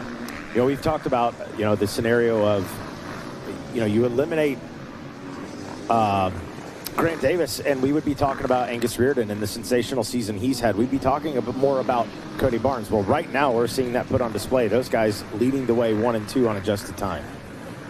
Here comes Brody Johnson sitting in that 4th place spot in XC2. Just behind him, the 246 T-Rex of Nick DeFeo. You see that right side handguard bent up, indicating that he's made either some contact with the tree or maybe the ground, but up and into the number 4 spot and giving chase on Brody Johnson. Evan Smith on screen again. Great opportunity to hear a little bit from Evan about his journey as a racer and how it's led him to be a business owner and kind of balancing the two. And Evan owns Tear-Off Gaskets, a company within the power sports industry, and I think we may have an interview ready to go with that. Yeah, I'm about a year and a half in on Tear-Off Gaskets. My, I guess, first venture as a business owner. It's been a good learning curve. I haven't done a lot of the things that I want to do with it yet, but I mean, I've got another full-time job going on here that I'm trying to be successful at, so I'm taking baby steps there. It's definitely a lot of time and a lot more commitment, and I don't know, just a juggling act of a lot of things, but it's been fun. It's taught me a lot, and I look forward to trying to grow it in the future. It's essentially a double-sided adhesive paper gasket that seals the tear-off stack to the lens. So its most beneficial aspect is it eliminates the need for roll-offs. A lot of riders not really a fan of roll-offs, especially myself. It's bulky and it kind of makes me feel claustrophobic when I'm wearing them. So sealing all your tear-off stacks, you can race in tear-offs in the pouring down rain, run through creeks, whatever you want to do. No water's going behind those tear-offs, no sand, no dust in a dust race. It pretty much bulletproofs your vision, and more than anything eliminates the need for roll-offs. All right, well, there you go. Good to hear from Evan. Got a nice little plug there for the business as well. Becca, thank you so much for coming in and hanging out with us. You're going to be back for Ironman, and we're going to see you at the STACYC race, right? It's my pleasure. We've been waiting all year to come to the John Penton, and it's kind of a shame we only have one now, so close to home, but, you know, take it when we can get it. As for Ironman, yeah, I hope we can be there. Let's go. And it's so fun to come back and say hi to everyone and, you know, just be in the atmosphere. If Johnny doesn't put you up, I'll put you and the family up. You guys come stay at my place. They've got a place to stay. Right. Okay. So many options. So all right. I'm just trying to make sure you don't have any excuses. Well, I appreciate it. And, yeah, I'll see you guys in a couple weeks. See, there you go. We got the commitment. There's the commitment. Sheets and Sylvia coming for the STACYC race in 2 weeks at Ironman. Thanks again so much for joining us, Becca. It's good to have you back. No problem. See you soon. All right, our man Jackson Burrell did go over and get an update. We'll have him join us here in just a moment. Potentially got an update from the Rockstar Husqvarna pits. We did see Craig DeLong depart. And Jackson, were you able to get word on what's going on there? Yeah, I was not able to talk to Craig himself, but I was able to get word from some of the crew there. Craig having a migraine headache yesterday, causing some problems for him today. He said he was having a hard time getting the eyes to focus, picking everything up, and they made the executive decision to go ahead and call this one, Mikey. Listen, I'm one of those people that my wife has had migraines over the years. I had never had one. Either you've definitely had a migraine and you know exactly what it's like, or you've just never had one. If you think they're not that bad, I can tell you right now you've never had a migraine. I think I've had 2 in my life. And yeah, I mean, sunlight, any light at all, noise, it makes life absolutely miserable. So I can't imagine going out and racing a motorcycle at the John Penton GNCC. You have as rough a time as this guy's having right here, trying to get that bike out of the weeds. Yeah, no doubt. And Craig, obviously, very upset about that, Mikey. You could tell, very emotional when he was over there, giving him his space. So I know he's going to be ready to go here in 2 weeks for the Ironman. Well, and you heard the interview we had with Greg prior to the race. He was, focused today and feeling good, feeling racy. And, these last 2 rounds felt like he was capable of making that statement race where he grabs a podium, and he felt like, hey, I can win one of these before the season is up. So here we go, our lead pack on screen now on our Yamaha Racing Live drone. And this is part of our Penton section here that we're watching. There is Liam Draper, your leader, on screen. Yeah, and, you know, as far as physically speaking, Liam Draper, you know, when he wrestled that lead away from Ben Kelly, he has set a pace. And but right now, the 5.57 of Caleb Russell hanging with him. This is the kind of opportunity that Caleb Russell's been looking for. He's in the right spot at the right time, an hour and 52 minutes into this one. We could see some fireworks here with Caleb Russell, no doubt. I said it at the beginning. It's something about being on that T-shirt, man. It does it. That's it. Yeah, the universe. It's absolutely correct. We watched Draper out in front. The AmPro riders, Liam Draper and Caleb Russell right there. Mike Witkowski back in the 3 spot trying to keep pace with these guys. And, you know, a lot of hype, a lot of talk about Caleb Russell having been away from racing for so long, making the switch to making the jump back into GNCC, making the switch to the AmPro Yamaha. You know, how well will he do this year? He's got a second in the XC, or a second and a third this season, but that win has eluded Caleb Russell, at least to this point.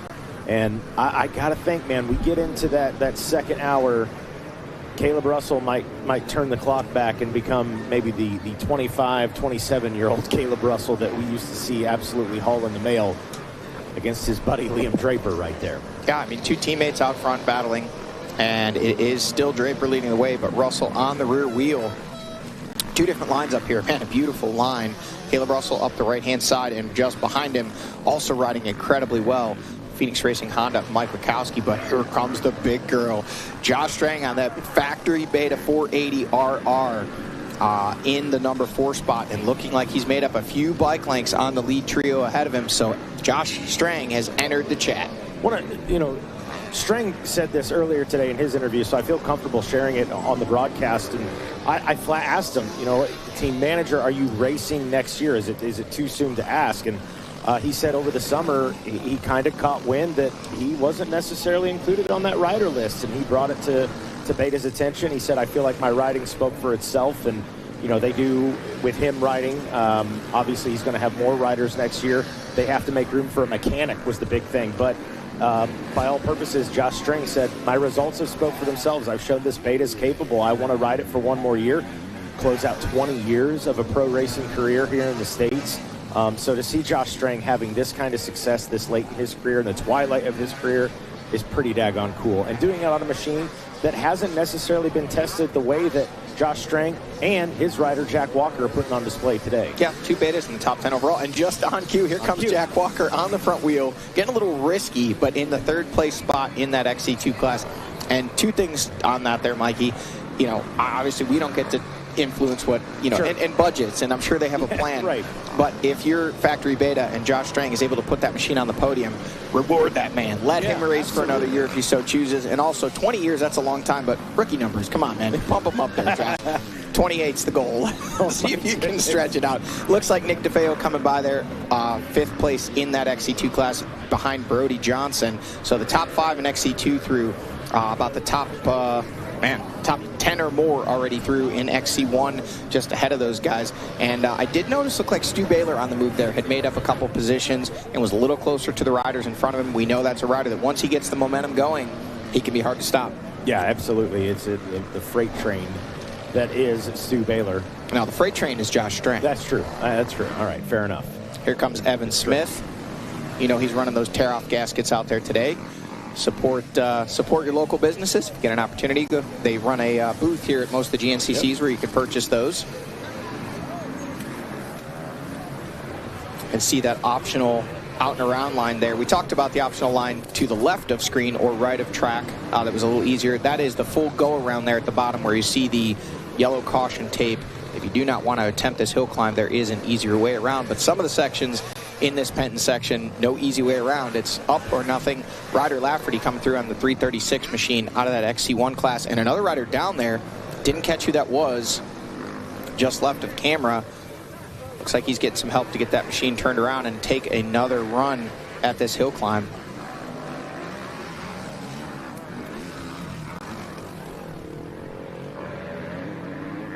One of our A and B class riders there.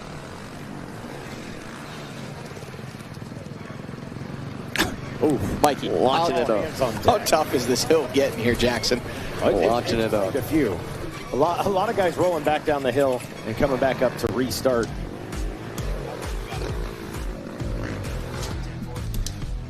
Well, we are off and rolling. We are into the nitty-gritty, and this one has been an absolute barn burner. We've had all kinds of drama. We've had downriders, some not so great news for riders. The John Penton showing why it is one of the toughest on the GNCC schedule, let alone the longest standing race on the GNCC schedule. Cody Barnes trying to capture a win here, maybe his first career overall win. Angus Reardon in the 2 spot, and it is Liam Draper and his teammate Caleb Russell physically out in front. We got about an hour and a little bit more left. We'll be right back with more right after this.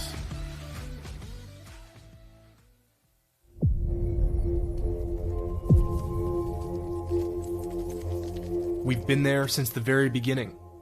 20 left, the main event, the mud, the blood, the beer. Organizing the industry and building champions.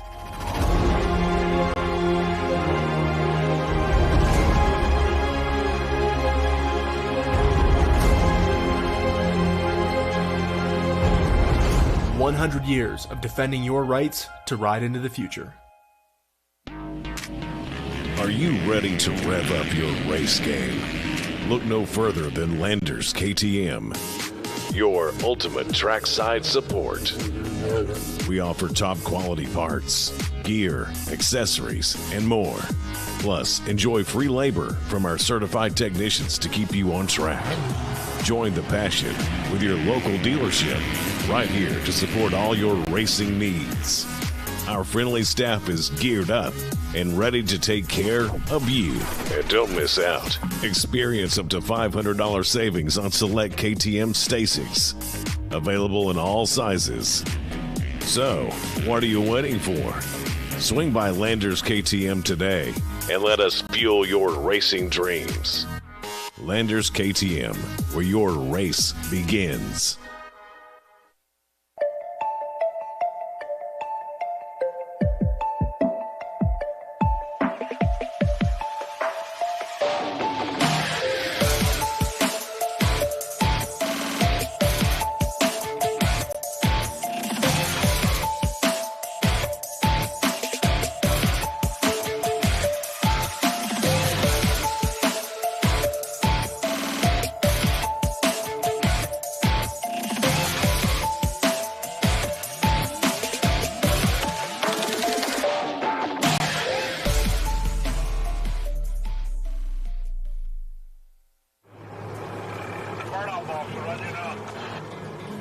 Community, family, teamwork.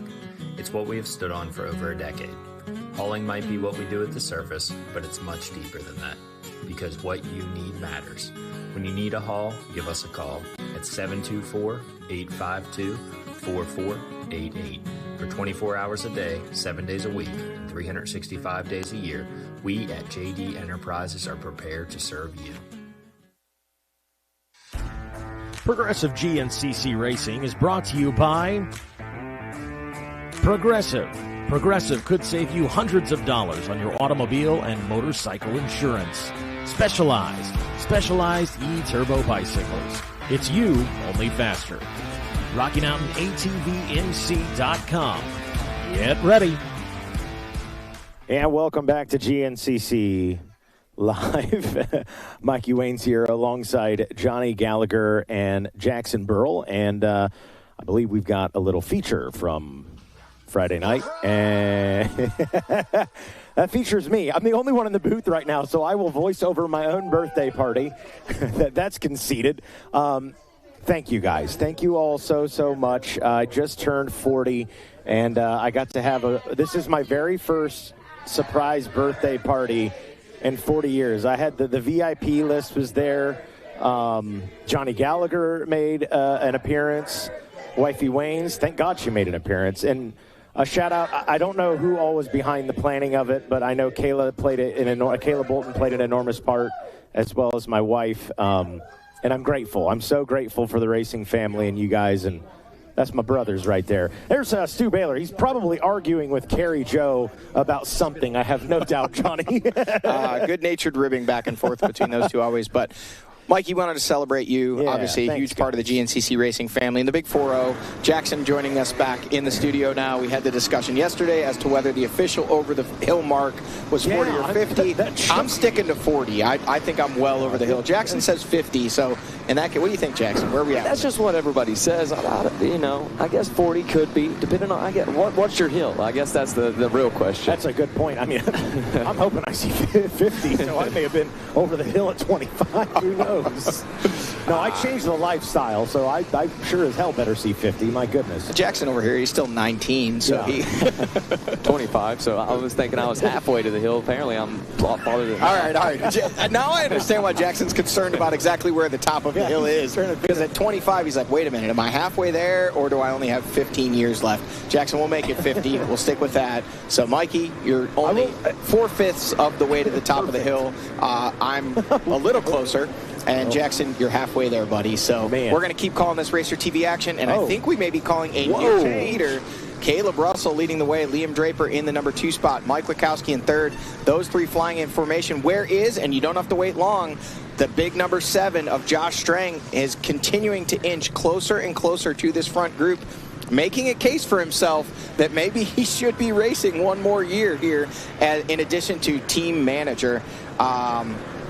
Yeah, Strang on a charge, and he's getting closer to the front, but new leader, Caleb Russell. We've seen him up front a little bit earlier in the season, but it's been a struggle for him here as of late, trying to get comfortable, finding his way. He's been very open about it on social media. Grant Baylor now in the number 5 spot, coming through there just behind our lead group. But he's been open about it. He's talked about it on social media, saying, hey, as it turns out, 4 years away is a long time. Ben Kelly making big moves now up to the number 6 spot in the running order, showing in the 13th place in the overall. That may adjust as he's now made some passes. And it looks like also a new leader in that XC2 class. Looks like Gus Reardon was able to get around the number 99 of Cody Barnes. Caleb Russell out front on the Ampro Yamaha. Liam Draper, P2 on the Ampro Yamaha, and the Phoenix Racing Honda of Mike Witkowski right in their shadow there. Didn't see Josh Strang in that shot, but we know he's still right back there, a mere few bike lengths behind the lead trio. So here we go, watching that trio now on your screen, seeing Mike Witkowski on that Phoenix Racing Honda machine right there as well. You know, we were talking a little bit earlier, Jackson and I, with Caleb Russell and the, is that coming through? Okay.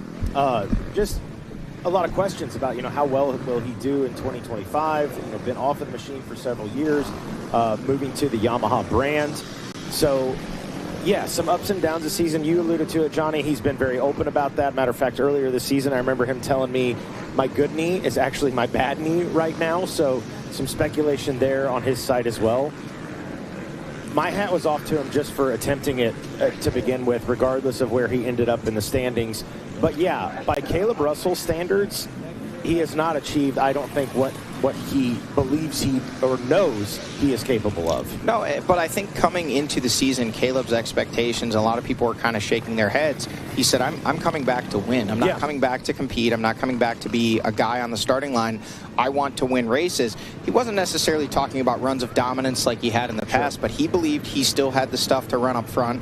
He's proven it twice already this year with a 2nd and 3rd place overall finish, but not yet grabbing that elusive win. Now in round 12, to the front physically on the racetrack, still having to gain back some time on Cody Barnes and Gus Reardon, at least as of 3 laps complete. We're a few miles away from now what will be 4 laps complete. Again, unfortunately, guys, we don't have a way to update these time corrections out on the course. We can obviously look at the timestamp on the video itself, but we're just doing math. The transponders will update. We'll see the gap when they came through last lap. Cody Barnes with a lap time of 1:41.31. Liam Draper was a 1:41.42, so it was only 11 seconds. Keep in mind, lap number 1, it was 38. Then it was 37, and then it came all the way down to 11 seconds. So right now, this lead trio out front is setting a pace faster than the riders behind them and only needing to make 11 seconds to put themselves in those top 3 overall positions. Man, you see the shoulder check of the white pole corner marker there. Caleb Russell pushing that thing out of the way with the left shoulder. But to your point, you were talking about that knee injury. Caleb didn't really say too much about it, but kind of not forced hand, not one to make excuses. Some people in his camp and some sponsors of his saying, hey, we need to let people know about this procedure. He did have knee surgery during the break between round 9 and 10. Coming back, the last 2 rounds not quite performing up to par, but saying, hey, man, I felt good. It was just a few little mistakes that held me back. I felt like I had the speed, and now showing that today, leading the way here. And if you've not got to see it for yourself, Caleb Russell having a candid interview there with Troy Adamitis to start off the season, and really got to hear from him there. And we were talking about what he expects. One thing that really stuck out to me that Caleb said during that interview is Troy was kind of talking, I forget the exact words, but said something along the lines of, we kind of expect you to be up at the front. And Caleb said, no, you don't know that. We don't know where I'm going to be at in this. It's been a long time since I've been racing, and I thought that was very interesting to hear that from Caleb. And I'm sure that even if he does get this win here today, at least in our XC1 class, if that's all that it is the XC1, I know Caleb not going to be quite happy with that. I'm sure that he is going to be happy to get himself up on the box, show that he is the top of the XC1 class, but nonetheless, these guys want to be up there on the overall. Well, Mikey, you were around from 2017. Yep. Jackson, you are now in your 3rd season with us. Caleb Russell, even if he wins this overall, will likely not be happy. That's just the person that he is. Now, this is a new Caleb Russell, obviously coming from a completely different place, coming back after 4 years away. But this is a rider that in the center of a podium, after wrapping up a championship, would still be so hard on himself about a small mistake or something the team did or the bike. He was just so driven beyond driven, and that's what led to all those race wins. 8 overall GNCC championships, more than anyone has ever had on 2 wheels. And or as many as Eddie Lojak as well, I believe. Right. I think they both had 8. Here is Jack Walker into the pits. That is 3rd place in that XC2 class, in and out of the factory beta pits. Quick pit stop, and you can see those guys celebrating. They know they have in position ahead of Brody Johnson. There is his next nearest competitor, and T-Rex, Nick DeFeo. So that is 4th and 5th. But Jackson, you're exactly right. I wouldn't be surprised, Jackson, you're going to get to do those podium interviews today. You may be the first person in the history of time to actually interview a happy Caleb Russell. Not just a content, like, yeah, it was an okay day, I got the win, I did my job. He may actually be joyous on the podium. We can all hope, right? A funny story about that, my very first GNCC, Big Buck 2017, Stu Baylor's very first win. I knew the lore of Caleb Russell, and I kind of knew what to expect. I don't remember what I said to him, but he did not smile, he did not laugh, but he kind of did that sort of side grin. And it was Debbie Hawk, Barry Hawk's mother, said, "You must be pretty good at this, because I don't think I've ever seen Caleb smile on a podium." And I thought, oh, holy crap, what have I gotten myself into? So, yeah, if you can get more than that side grin out of him, you're doing well. But Johnny, I've mentioned this before as we watch that battle continue with Russell out in front, Draper in the 2 spot. I've always said there's a big difference in an amateur rider and a pro rider. There's a difference in a pro rider and a champion rider, and then there's a big difference in a champion rider with 1 championship and a multi-time champion. And those multi-time champions, I don't care if it's stick and ball sports, if it's motorsports, they're a different breed. They approach life, they approach training, they approach racing or sport just completely different than anybody else. And you see that likeness.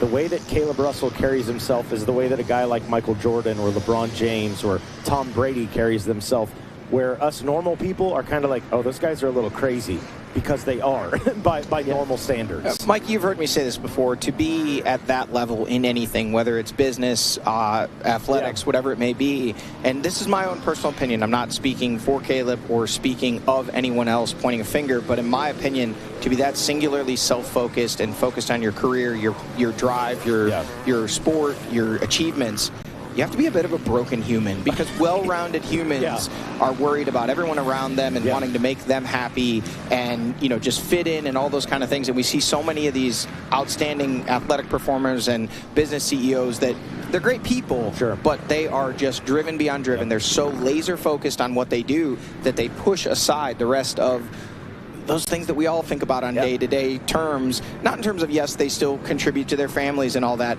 but they're just, everything is focused on that. It's such an intensity that breeds a top-tier athlete and performer like these guys we see on track. Liam Draper trying to get a piece of that action right now. I recall at one point asking Caleb Russell something about another rider on social media about some comments made. Caleb's exact response was, I don't know, I don't follow any of these guys. Yeah. I mean, that was just the type of guy that he was. He was focused on his own grind. Well, and we've talked about that, and that, you know, may become a topic of conversation again. Obviously, Caleb Russell having a lot of nicknames over the years, people calling him the Golden Boy because he was winning so much, and saying that, you know, oh, well, it must be easier for him being the Golden Boy. And he kind of leaned into that and said, you know, you guys believe what you want to believe. I remember the days of coming to the races in a minivan with my mom, one dirt bike, and he'll gladly tell stories if you get him in the right mood about the fact, you know, his son Crew out there racing in the 65 ranks, companies stepping up because he is Crew Russell, Caleb's son, and saying, hey, we want to give you this $5,000 worth of suspension free. And Caleb, you know, politely saying, thank you, we really appreciate that. And then off record saying, Crew himself hasn't done anything to earn that yet. My dad wouldn't let me have my suspension worked on until I was able to start winning the A-Class. So I was on essentially a stock machine with some bolt-on parts coming up as a youth rider, coming up as a B rider, even as an A rider. He said, my dad said, when I start winning, I can get the good stuff. You got to earn it. So that is the mentality of someone who wins 8 GNCC titles, and he's trying to pass that down to the next generation. OPAG. Clip that right there, what Johnny just said. Caleb will back it up, and we need that played for every single mini kid out there. Mikey's got a set that he's got 3 race bikes and 2 practice bikes. We found Mikey's hot button topic. We found it. Yep. No shade, but yeah, some micro parents could learn from that example. Well, that's what gets a rider like Caleb to 67 wins. You were talking about the championships, and he's just so far ahead as far as the win goes. 21 wins more than anybody else. Scott Summers has 46 wins to his name. Rodney Smith 33, and Ed Lojag 26. Don't see any of the current riders until Josh Strang sitting in 6th, tied for 5th there with 25. Then we see Charlie Mullins just behind him, and then Stu Baylor with 22 wins. So Charlie Mullins, Stuart Baylor going to be tied there for 7th with 22 wins. Caleb Russell 67. That's astronomical. Yeah, it's crazy to think. I can't even fathom it. Yeah, it's bananas. Most normal humans can't. No, not at all. All right, they will be checking in with what will be, we believe, a white flag in the hands of Ricky Towery, meaning 1 lap of racing left. Cody Barnes still leading the way on corrected time at the completion of lap number 3, but we see the pace that these front 3 are pushing, and Barnes now has been displaced by Gus Reardon back to that 2nd place spot in XC2. Have they done enough? We're going to find out within the next 60 seconds here. Caleb Russell coming in, Liam Draper coming in, and Mike Witkowski looking for the number 7 of Josh Strang. That may be him just behind there. And they are now checked in and out for the final lap of battle here on this John Penton Millfield, Ohio racetrack. And yes, Strang has checked in. So Caleb Russell with a 32.38, Liam Draper with a 32.41, a 32.40 for Mike Witkowski, and a 32.32. Josh Strang, fastest rider on track of the top 4. Getting himself closer, just a few bike lengths now out of that battle here on the final lap. So there it is. Caleb Russell just has to do the dance one more time here at the Wiseco John Penton. See if he can pull it off. And Liam Draper pulls something off here in this one, Johnny. He's been right there the entire time. And look at this. Caleb already starting to open up a bike length or 2 against him as they make their way up the FMF PowerPoint. This was the stretch of races where Caleb Russell would make his money in his heyday. When the white flag came out toward the end of the race, he would say, I'm going to make these guys pay. I know I'm fitter. I know I'm stronger. I know I've put in the work. I'm going to make them pay. Is 35-year-old Caleb Russell still in a position to be able to do that? We saw him nearly do it at round 2 in Florida, reeling in Johnny Girard down to a few bike lengths at the finish line, being almost 40 seconds behind with 2 laps of racing to go. But Liam Draper is answering, and so is Mike Witkowski. They're in his shadow, and Josh Strang is right there too. So you got a couple of veterans with GNCC overall championships. Caleb Russell with 8, Josh Strang with 1, and then the 2 riders sandwiched in between, newer to the XC2 class, both within the last 2 years, and they are sandwiched between 2 of the greats, as we pointed out, both on that list of top 10 ever race winners on 2 wheels. As they check in now, it is Cody Barnes back to the top of the lap charts with the 32.36, 2 seconds, 32.36, 2 seconds faster than Caleb Russell, meaning his gap right now with a 2:14.07 elapsed time to Caleb Russell's 2:14.22. So that gives him a 15-second advantage going into this final lap of racing.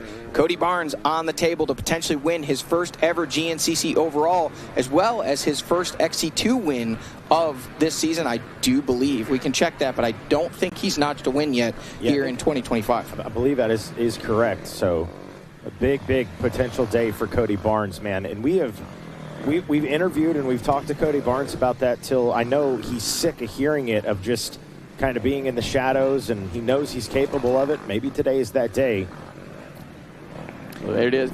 As for Caleb Russell, he has the chance to get the overall win now. That is a gap that can be closed 15 seconds, and what a day that would be for him, not only to get the XC1 win, but to be able to get his first overall win back GNCC Racing. And Johnny, you talked about him being fit. Is he going to be able to make it all the way to the line? I think it's going to be pure mentality here for Caleb Russell, because in my opinion, I don't know if he would be the fittest guy out there. A long time off of racing. He's not had a whole lot of time back racing. This is his first year. And like you just said, having a surgery, having to get repaired up there, that means not a whole lot of working out. I'm sure a rider like Caleb Russell, he's probably been doing something absolutely crazy, like working out with that knee after surgery. But nonetheless, I believe that it's going to be pure mentality here for Caleb Russell from here on out. So, guys, can confirm Cody Barnes does not yet have a win in that XC2 class in 2025. A bunch of second-place finishes, a whole bunch of third-place finishes, very consistent this season with 1 4th and 1 5th every other finish on the podium, but has not won a race yet. So such a huge opportunity for Cody Barnes here today. And another interesting dynamic, Cody Barnes and Caleb Russell are training partners. They've been training together since the day after Christmas. Cody made the trek down to Florida. They ride together nearly every day. They cycle together. So if you're Cody Barnes, you have the opportunity to not only win your first ever GNCC overall, but beat your, we won't call him a mentor, but maybe in some degrees a gentleman who's kind of taken him under his wing this year, allowed him to come to his facilities and train with him.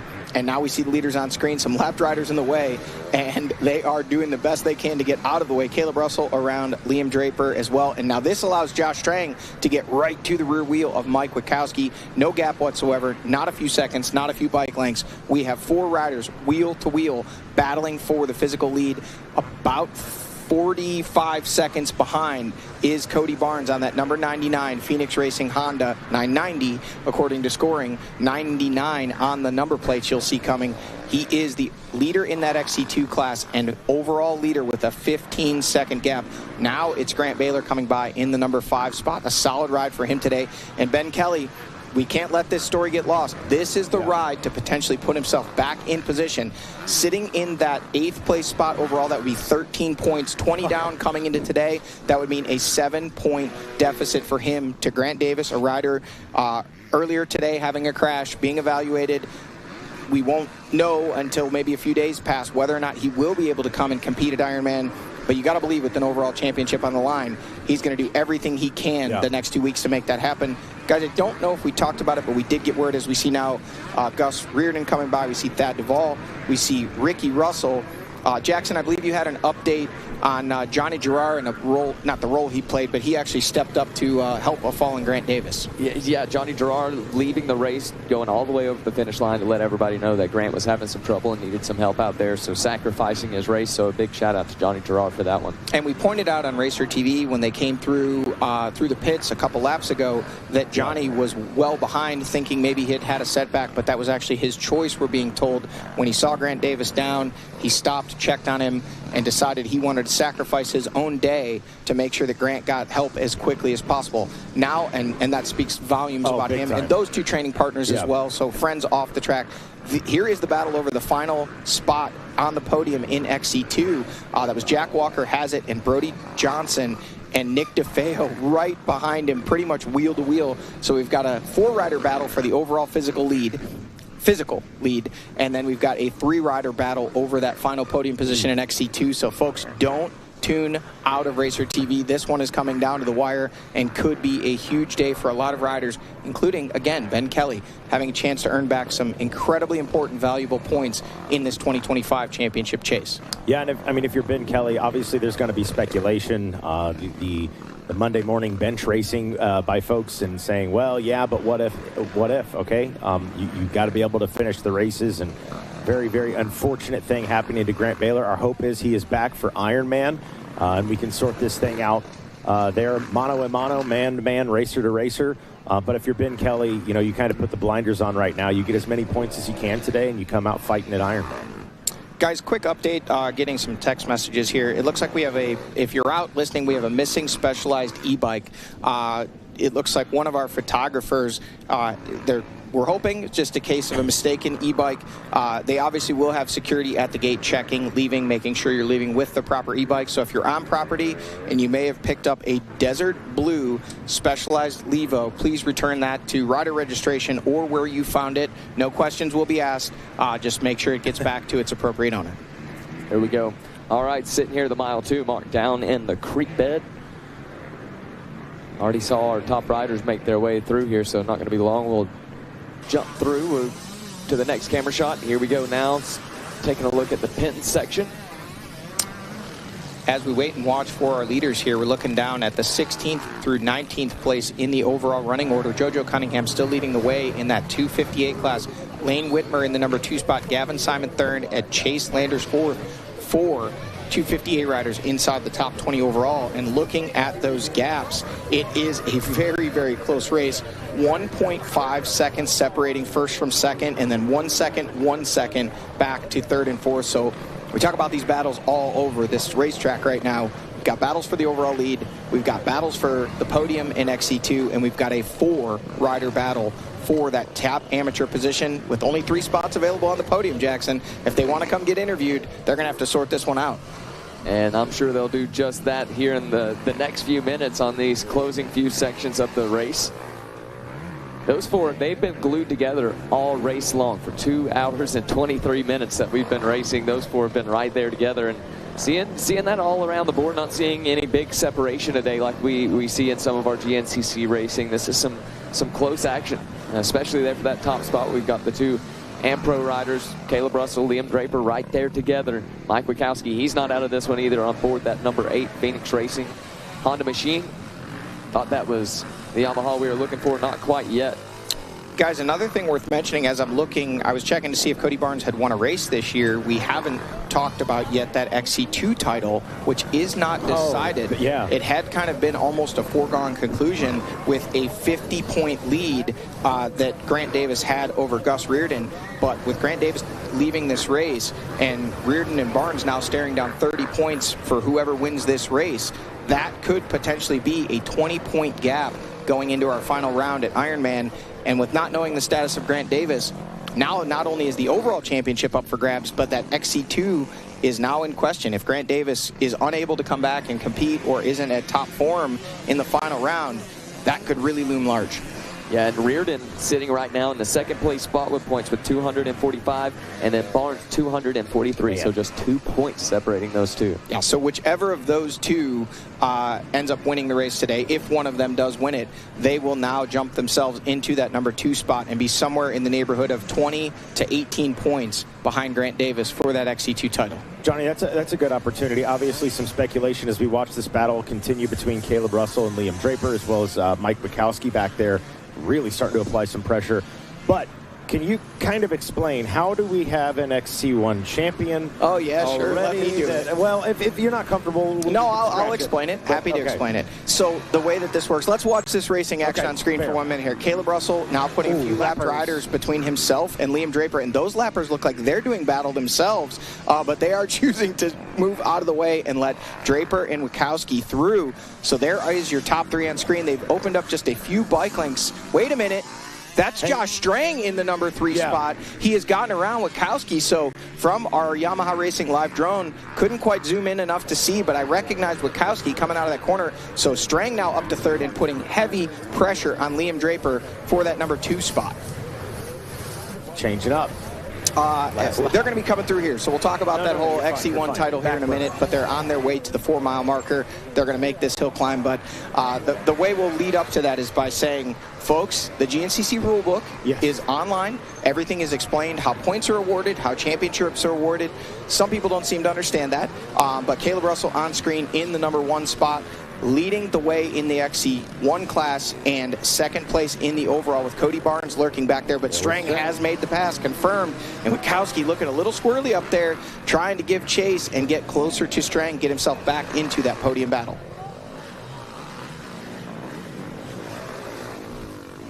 Hang on. I wouldn't make it up that hill. Nor would I can promise you. Jackson would freestyle up it. I don't know. Just like that. Yeah, just like that. Mud Fleece on the scene. Fox rider opting to not ride toward the down rider. Good call. Oh, there we go. Grant Baylor. Grant. Good thing you called it, because I would have said Grant Davis. Oh. Making eye contact with our camera, too, as we see Cody Barnes now making his way through, our overall leader on the laps time, trying to keep that gap there. 15 seconds is what it is. Oh, Good look save. at that. What a save. Just about launched off of that machine. Giving you an idea, we actually talked about this. Jordan Ashburn on screen now running back there in the number 12 spot overall after corrected time, but inside the top 10 physically on the racetrack.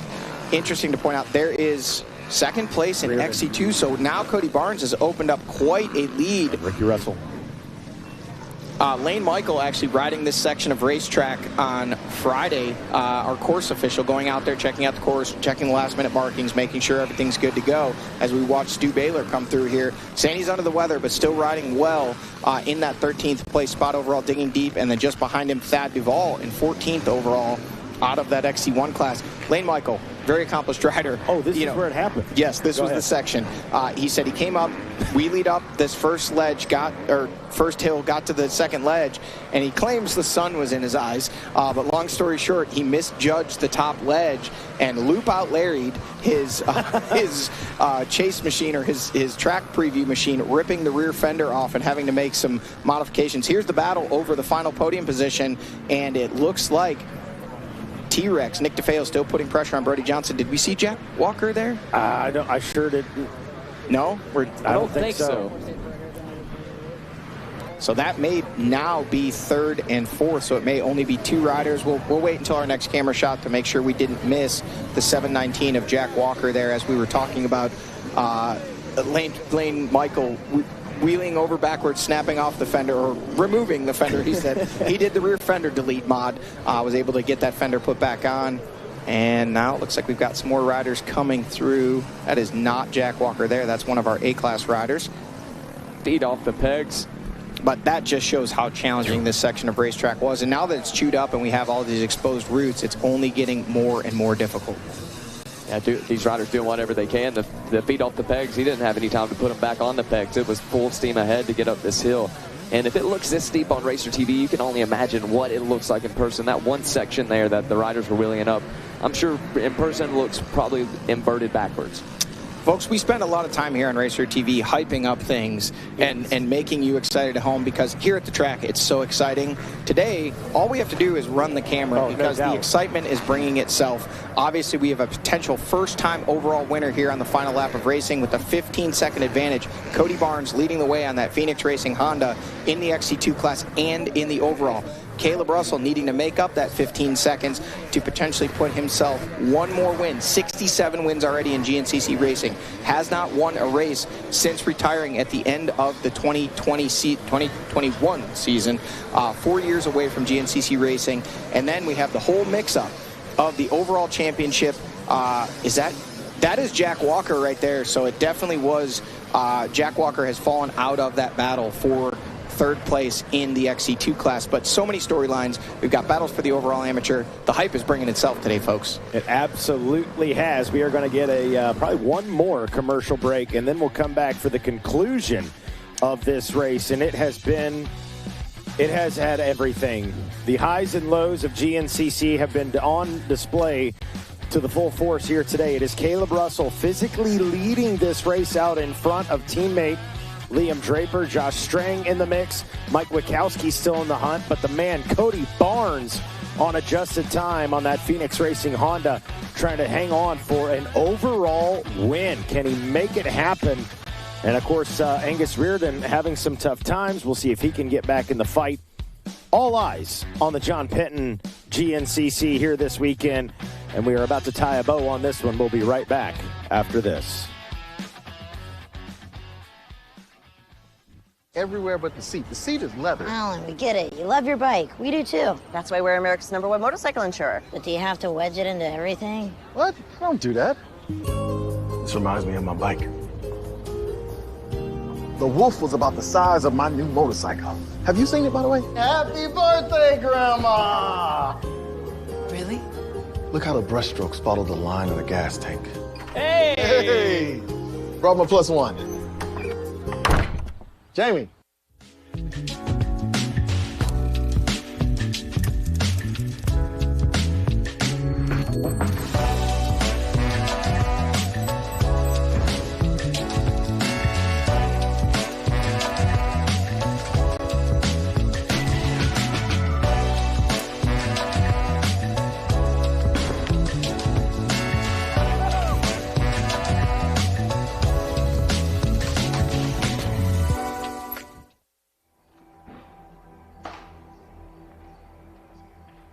generation believes they've invented the best way. With age comes wisdom. We've come to realize that every piece of knowledge is learned, passed down from those generous and patient enough to teach.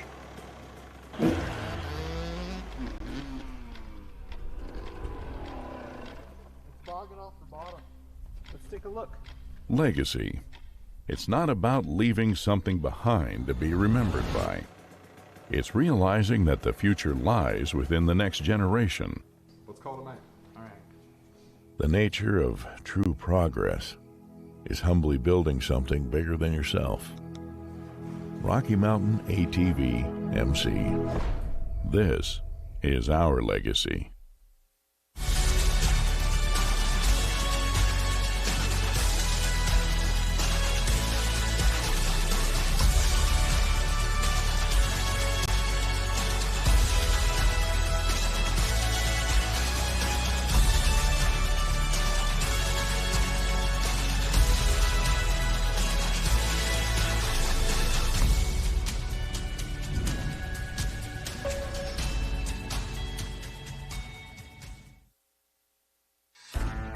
Progressive GNCC Racing is brought to you by Progressive. Progressive could save you hundreds of dollars on your automobile and motorcycle insurance. Specialized E-Turbo bicycles. It's you, only faster. RockyMountainATVMC.com. Get ready. And welcome back to GNCC Live here on Racer TV. Progressive could save you hundreds of dollars on your automobile and motorcycle insurance. But wait, there's more. The Progressive Campground. Scan the QR code on Racer TV right now. Take a look at all of the campers, RVs, motorhomes. You've got it. You've got some nice things. The GNCC Racing Nation does. Insure it with Progressive. Get yourself a quote. Again, scan the QR code or visit the website if you're out here on property wondering how you can do that. And see if Progressive can save you hundreds of dollars on your camper insurance. We jump back to the wild John Penton section here, mile marker number 4. And Johnny Gerard, hey, my hat is off to him. Maybe we don't give it out an award for like most sportsman move of the race, but I got to hand it to a man, a former champion himself, a man who has had to deal with concussions in the past or this season.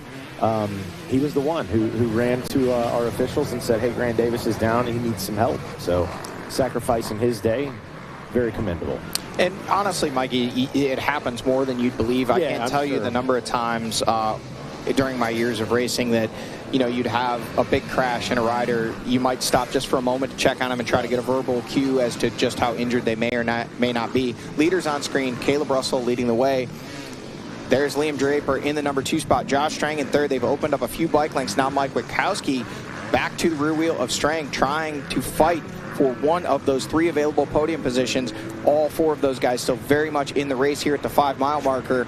Any one of those 4 could potentially be your physical overall race winner today. We know lurking back there about 45 seconds, Cody Barnes is trying to clip off the mile markers, keep the pace that he needs with a 15-second gap over Caleb Russell to potentially take his first ever GNCC overall win and his first XC2 win of 2025. Has won XC2 races in the past, but this would be his first of the season. Grant Baylor on screen now in that number 5 spot, a solid top 5 today for Grant Baylor. And Cody Barnes also again throwing himself back into the mix for that XC2 title, as well as Gus Reardon with the problems for Grant Davis today. And Ben Kelly has now made, I believe, another pass, as he is now still just there ahead of, there is Barnes. Don't know what the split was, but here it is. This is the battle for the lead on screen, folks. There you go. Caleb Russell out in front. Or, whoa, this is a little far. That is Josh Strang. Josh Strang right there. But battle ensues. That is Mike Witkowski behind him trying to regain that position. So this is the battle for one of the battles on screen with 4 riders within about a 4-second gap here. So this is now back to your leaders. Caleb Russell out front, teammate and pro Yamaha rider Liam Draper behind him there, right there, just wrestling over the physical overall lead. And then just behind them, a few bike lengths, is Mike Witkowski and Josh Strang, they have flipped positions from what we see them there on our running order. It is now Strang in the third spot physically on the racetrack, and Witkowski in the number 4 spot. Leaders on screen, Caleb Russell absolutely hammering that rut. Liam Draper losing a little traction there, but not losing much time, and still right on the rear wheel of Caleb Russell. Now here comes your physical or your corrected time overall leader, Cody Barnes, missing the side panel on the left of that machine. We're letting it all hang out on the track. Somebody is going home with a nice souvenir. No doubt about that. Back out front. Well, we know this for sure.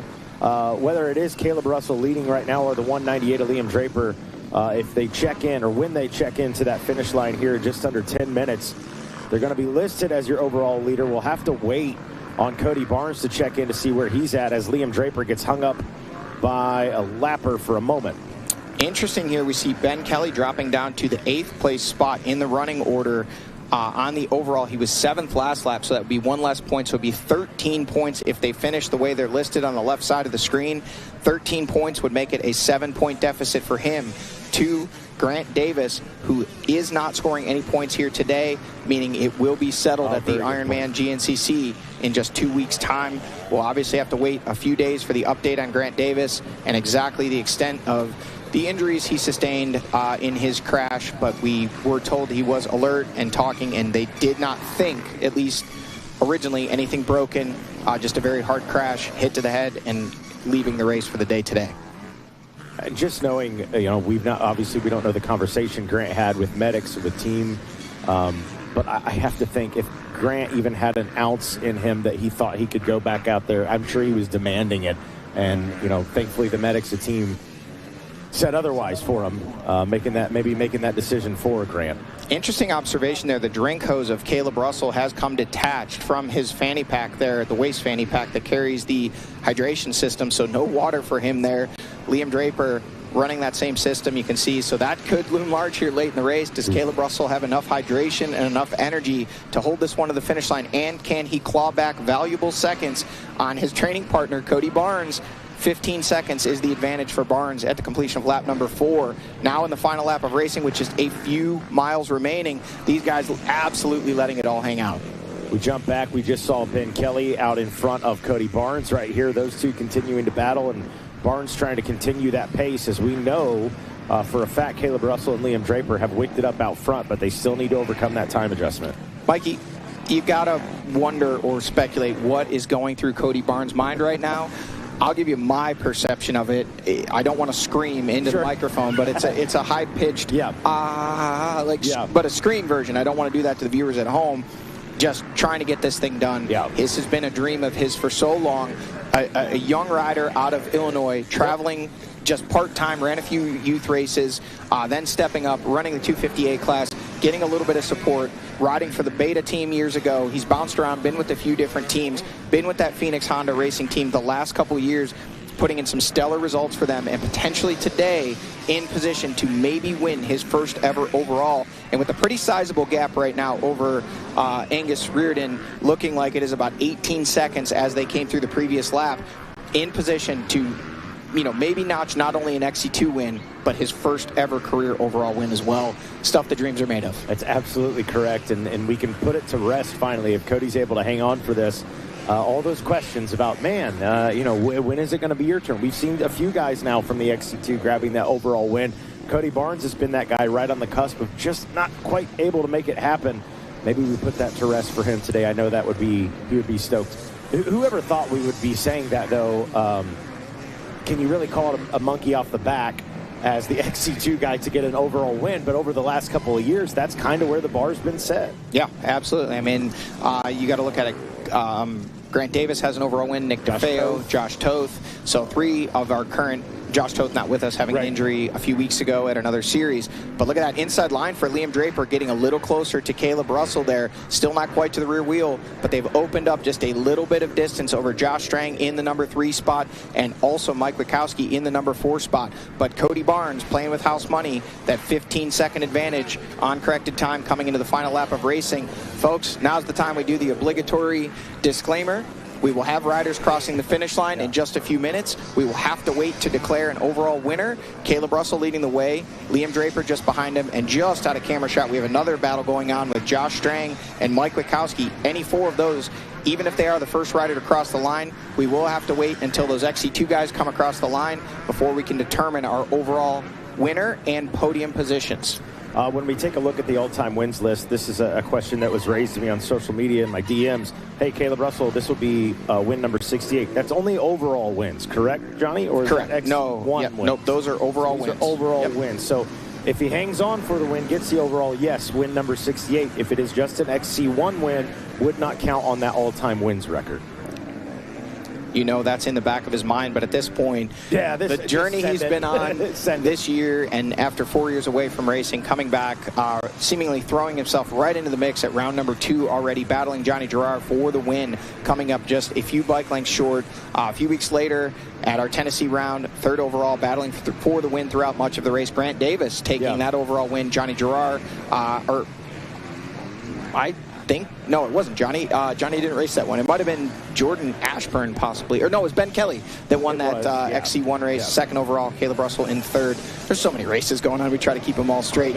But this would be potentially equaling his best performance of 2025 with the 2nd overall, but would still be his first XC1 win of the year if he's able to get it done. But Liam Draper not going to make it easy on him. He's right there on the wheel, applying pressure. The factory and pro Yamahas running 1 and 2 here today physically on the racetrack. So Caleb Russell still out in front as we watch through the trees here in southeastern Ohio. Liam Draper in that number 2 spot. They duck out of sight. They disappear for just a hot second. Pick them back up. And the 557 still believe leading the way over the 198.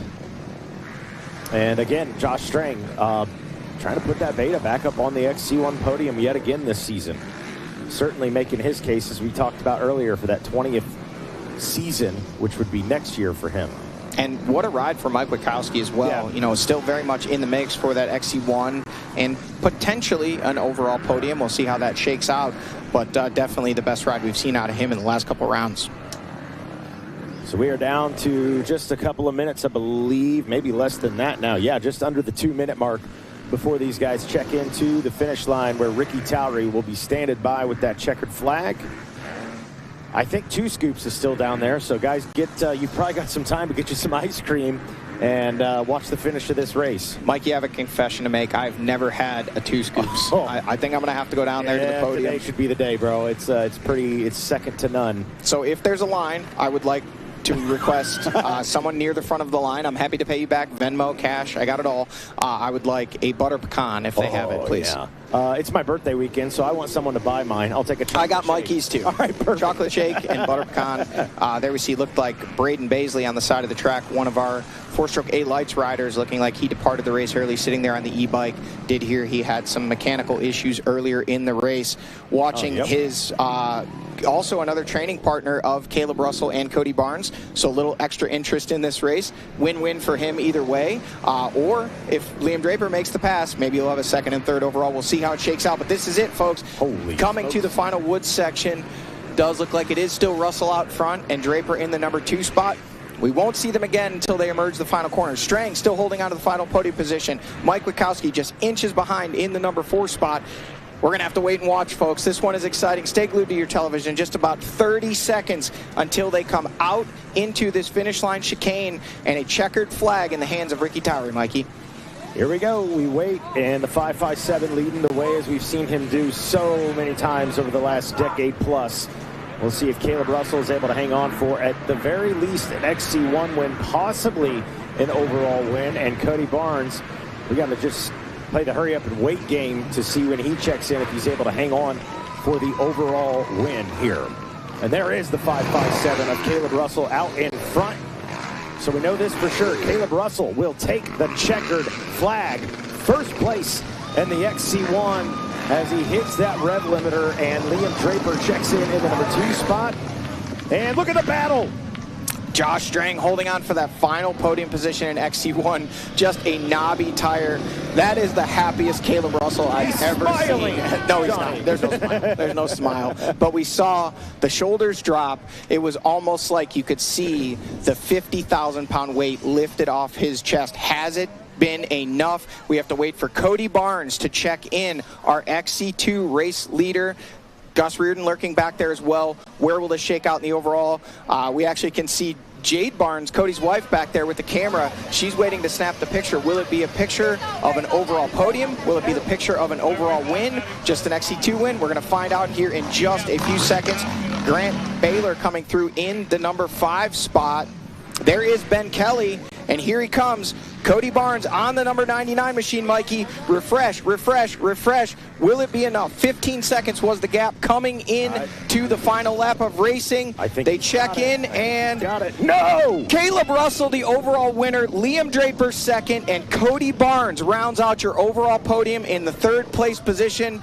Caleb Russell adds to the legendary win tally, 68 wins, the first in nearly 5 years. Coming back, new team, new bike, Caleb Russell getting it done. That's got me teared up a little bit, man. That one's emotional. I think it's because I'm getting older. I'm 40 now. But, man, Johnny, just incredible. I want to back up. Cody Barnes, hell of a race. 4 seconds. 4 seconds, the difference. That right there. Johnny, is it more Liam and Caleb pushing one another out front? Look at the lap times. Okay, yes, there you go. So, yeah, that's exactly what it is. On the final lap of racing to Cody Barnes' 32-32. That was it. That was the difference right there. Caleb Russell and Liam Draper pushing each other, able to go deep. But look at that. Joey Maurer is mechanic. Cody Barnes, XC2 win. That's a happy guy. You know, he's going to want more, but he also would not want to drive home knowing he has to share, a training facility and essentially a residence with Caleb Russell stealing a win away. But that said, these guys, ton of respect for each other, all these guys. What a race. Yeah, that absolutely incredible by Cody Barnes, pulling off the XC2 win, leading much of the second half of this race on the adjusted time as well, and pushing himself, call it what it is, monkey off the back a little bit there for Cody Barnes, and stamp it. The all-time, the GOAT of GNCC, 67 career wins, now make it 68 career wins, away from racing for, 4 years, Johnny. A lot of question marks about how he would perform this season. Caleb Russell very candid on social media about himself, his expectations, and here we are with just 2 rounds left, and Caleb Russell shows he is still worthy. That is a worn-out 35-year-old man right there. He's not smiling right now, but maybe he smiles on that podium, man. That was just, that's absolutely an incredible performance. No time wasted. Jackson Burrell, our man on the scene, he has the microphone in hand. He is ready to get the words of today's overall race winner. He wants a hat, wants to represent the sponsors, but after 4 years away, coming back, his first win of 2025, his 68th career win, turning back the clock, 35-year-old Caleb Russell, after a knee surgery just a few months ago, grabbing the overall win here today at the Russell family farm, of all places, and the John Penton GNCC here in Millfield, Ohio. We're going to get a word with him here in just a minute. See, it looks like the rest of our XC2 has now checked in as well, and it looks like it is going to be Gus Reardon in that number 2 spot, 52 seconds behind our race winner in the XC2, Cody Barnes, and then Brody Johnson rounding out the overall podium, and Ben Kelly, 8th place overall. Remember that, 13 points earned today. We'll talk about that here in a minute. I don't know, Jackson is standing by with today's race winner, Caleb Russell. We're ready to go down here, guys. I'm with Caleb Russell. Caleb, you got it done here today. How does 68 overall win sound to you? I need to remember this one. It's these are getting harder to come by, and I learned my lesson this year, and I just stuck with it and just kept trying, and not at times I just wanted to quit and give up, but I kept fighting, and man, I got to thank the whole team, Corey and Ryan and everybody underneath the tent, man. It's been like I said, it's been a struggle this year, just trying to get comfortable on this bike, and just ran into lots of issues, and man, I finally chipped away, and I'm to the point where I'm riding my motorcycle and I'm having fun again, and I'm not just thinking about it and processing what the bike's doing the whole time. And I feel really good and comfortable on it, and honestly, I just willed myself to that one. And you know, I felt good to even win if I didn't get the overall, if the XC2 guys beat me. But I'm so stoked to get that win, man. I didn't think it was going to happen, to be honest with you. I'm not the type of person to not believe in something, but man, it was looking pretty damn bleak. So, like I said, I just got to give it up to my family, my wife, the team. They've been awesome, sticking behind me. Everybody at Yamaha, thanks, man. I'm just, we finally got our bearings straight, and hopefully we can just stay healthy and, you know, build some momentum for next year. And I want to come out and fight for the championship. I believe I can do it. I just got to, like I said, I got the stars have to align, and I have to be on point every week, week in and week out, and beat myself up a lot this year. And the older you get, the harder it is to bounce back week in and week out. But like I said, man, just everybody, thank you so much. There you saw it, guys, a smile on his face. That's your overall winner, Caleb Russell. There was a smile. I saw it. I saw it. He tried to duck behind the camera. I don't know who that guy is. That's not Caleb Russell. Yeah, I mean, the comment he made. I'm so stoked. I didn't care if well, he certainly cared. But if the XC2 beat him, he said he was still going to be happy with an XC1 win. And, yeah, man, elated for Caleb and just that journey that he's been on this year. And I'm going to nerd out a little bit. There's a scene where Thor, you know, doesn't feel worthy, and he gets his hammer again. He says, he smiles real big. He says, I'm still worthy. There you go. Thor still got his hammer down there. That's Caleb Russell on that Ampro Yamaha, proving he's still worthy, man. We know our man Jackson Burrell down there, and there he is, running around trying to gather all these guys up. Solo mission for Jackson this weekend. Zach not with us, so he's doing double duty. He is with today's second place in the XC1 and second place overall Ampro's Liam Draper. Yeah, guys, I'm here with Liam Draper. Liam, second overall, second in the XC1 class today, and quite the battle for you, man. You look fired up out there. Take us through it. Yeah, I got an awesome jump off the start, and I'm not really an inside kind of guy to start, and I went to the inside and it worked out. Was sticking into the woods behind BK, and I got into the lead in the pin section on the first lap, and then BK got me back and kind of just was riding behind him and going to figure the track out, and made a pass on him and tried to sprint away and build a little bit of a gap, but I seen KR coming, and he was really good on this side of the track after the finish to the pin section, and I think I was better from the pit back to the finish, so it kind of evened out. But yeah, it was an awesome race, and jammed in between two old boys. An awesome race indeed. Liam, we got one more race to go here in 2025. What's your thoughts going into Ironman here in just a couple weeks? What's your goals? Yeah, definitely excited to go into Ironman. Hopefully we get some rain. This was by far the best Penton I've ever seen. So hopefully some rain and not a dust race to end the year out. All right, there we go, guys. Second place overall, Liam Draper. Well, I can assure you, Liam, we have had a little bit of rain, but I don't think that's going to make a difference in a couple of weeks. Hopefully we get some more. But yeah, Liam, in between two, he didn't say old guys. No, he said two old guys. Two old guys, in between two old guys. So, yeah, just a heck of a ride for Liam Draper today. And fighting with his teammate, Caleb Russell, is fun to watch. Yeah, absolutely. A Blue Crew 1-2 for Caleb Russell and Liam Draper. Third place overall, Cody Barnes. Don't know if we'll get him next or if we'll get Josh Strang, our third place. Looks like we've got Cody Barnes, third place overall, and his first XC2 win of 2025. We're going to get the words from Cody Barnes just on how that scoop tire worked today. He loves that thing. And Jackson, send it down to you. All right, thanks, guys. Yes, I am here with Cody Barnes. Cody, your first XC2 win of the year, third place on the overall charts. Take us through your race day. Yeah, dude, I got off to a good start and just tried to hang with Grant. He made some passes, and luckily one of the hills got a bottleneck in it, and me and Grant took a different line and got past a bunch of guys. And he ended up going down pretty hard, and I got in the lead, and I was like, well, I guess we'll just run with it and see what we can do. And got hooked up with Ben, and Ben made a really good push on the 2-lap board, and I just tried to hang with him. And last lap, he got away from me just a little bit, and we took some alternate lines in the Penton section around some briars, and dude, we both came together. Neither of us could see each other, and I felt so bad, man. I right there cost us both time, and yeah, that was a bummer. But no, I'm super pumped to get my first win of the year. This place has been good to me. All my XC2 wins have been here for whatever reason, and yeah, to finally get it on the overall podium, you know, that was my goal this year, and you know, I'm not going to sit here and say that I didn't want to win the overall, and to be 3 seconds away from it is pretty rad, but third overall, I'm pretty pumped on it, and yeah, just pumped to win my class, and yeah, just a big shout out to my mechanic Joey for all his hard work, the whole Phoenix Racing Honda team. They've built me an awesome bike this year, and I'm pumped that I can put it on the podium and do the best that I can on it. Bonsai Suspension for always helping me. He has me feeling so comfortable on the bike. My wife Jade for everything she does, and just everyone back home. It's cool. I'm pumped. A big congratulations to you. Before I let you go, Cody, the boys up in the tower, we've been talking about the scoop tires a lot today. Johnny wants to know how yours treated you.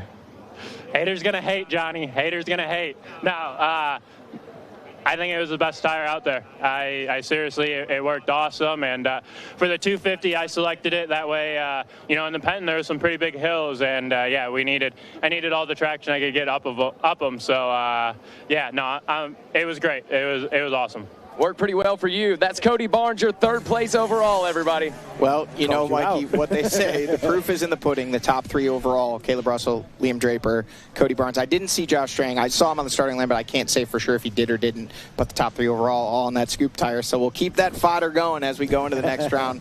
But Cody Barnes pointing out something that I had completely missed, and this is his first ever overall podium in GNCC racing, something he's been working so hard for.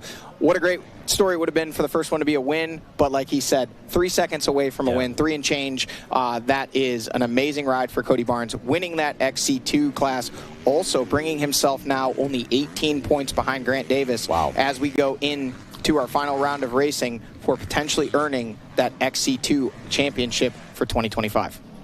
Yeah, pretty substantial stuff. There he is, Jackson Burrell standing by with our third in the XC1, Josh Strang.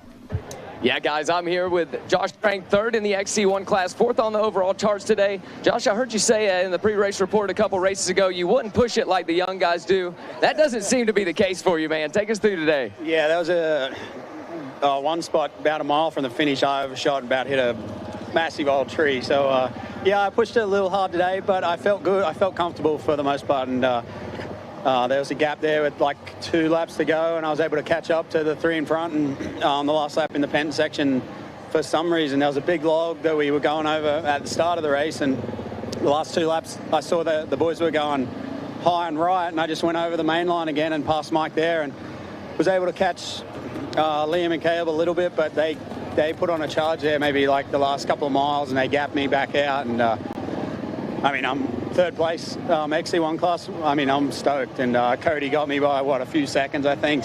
So would have been good to get third overall, but like I said, third XC1, I'll take it. Happy. Josh, how does it feel to put the beta machine back up on the podium, and how you feel going into this final race of the year?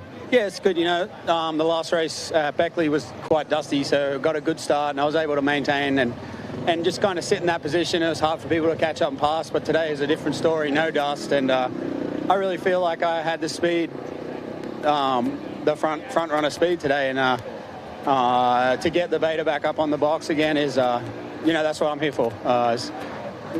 Get a win if I can, get podiums if I can, and just make the bike, like, show the bike's competitive, and it's reliable, and that's what we've done all year, and it's starting to show. Yeah, the beta team competitive, no doubt. Guys, that's Josh Strang, your third place in the XC1 class. Well, Mike, he said it. He said, I really feel like I had the speed to run up front, 9 seconds away from a win in the end after 3 hours of racing. Yeah, my man has the speed. Liam Draper pointing out sandwiched between a couple of old guys there in that XC1 class, but the old guys turning back the clock and showing they still have what it takes. And to the powers that be at Beta, if you're watching and you're listening, this man just put it on the XC1 podium. He wants to race in 2026. That's right. Give this man a bike. Absolutely, absolutely. Look at that Specialized race recap. That was John Penton's sons there. Jack, John, and I knew the name was going to elude me. I apologize for that. But nonetheless, very, very cool to have John Penton's family out here with us this weekend. Tom, I believe his name was Tom. But again, Ben Kelly doing what he needs to do. We're going to talk about more of this in a moment here as we get into the recap. But Ben Kelly doing what he needs to do off of the start, grabbing that hole shot, grabbing that early lead, and setting a pretty decent pace out in front. But as we saw later on, it was Grant Davis setting the pace to put himself out in front on the adjusted time. Liam Draper, heck of a ride. This devastating. There's no other way to put it.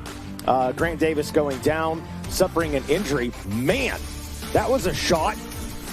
I don't remember seeing that one. I don't think I did see that one either, but we got it on camera, and it made the highlight reel. You might not have had the day you wanted, but it shows just several of them there. Oh, the camera just operator. How challenging this section was. This is the blooper reel, but those guys, great riders, trying to get their machines to the top of the hill, coming through. Liam Draper leading the way throughout much of this one until late, and then Caleb Russell getting to the rear wheel, starting to apply the pressure, finding that racecraft, and then this was the moment where he took over the lead. Liam Draper still giving chase throughout the rest of the event, right on the rear wheel. Russell never able to open up any kind of a gap. At the white flag, it was the 1-2 of Russell and Draper with Witkowski and Strang in tow, but it was Cody Barnes still leading the way and the overall with the 15-second gap coming to the white flag, but the last lap of racing told the tale. Yeah, that was it. Caleb Russell comes in. We knew he got the XC1 win, but we had to wait on Cody Barnes to check in to see where he would stack up on it. Turns out he would take third OA and the 5.57, already the winningest rider in GNCC history. Adds another one to his total, now 68 career wins. After being away from the sport for 4 years, to come back, new team, a new purpose, and a smile on his face says it all. Caleb Russell taking the win here as we take a look at the top 10. Caleb Russell, Draper, and Barnes, your top three. Strang, who we spoke with, fourth in the OA, third in class. Witkowski, Angus Reardon, decent day for him. Grant Baylor, great day, seventh. Ben Kelly takes 8 points. We're going to talk about that in a moment. Brody Johnson, ninth. And the rough and rowdy Ricky Russell puts that triumph in the top 10.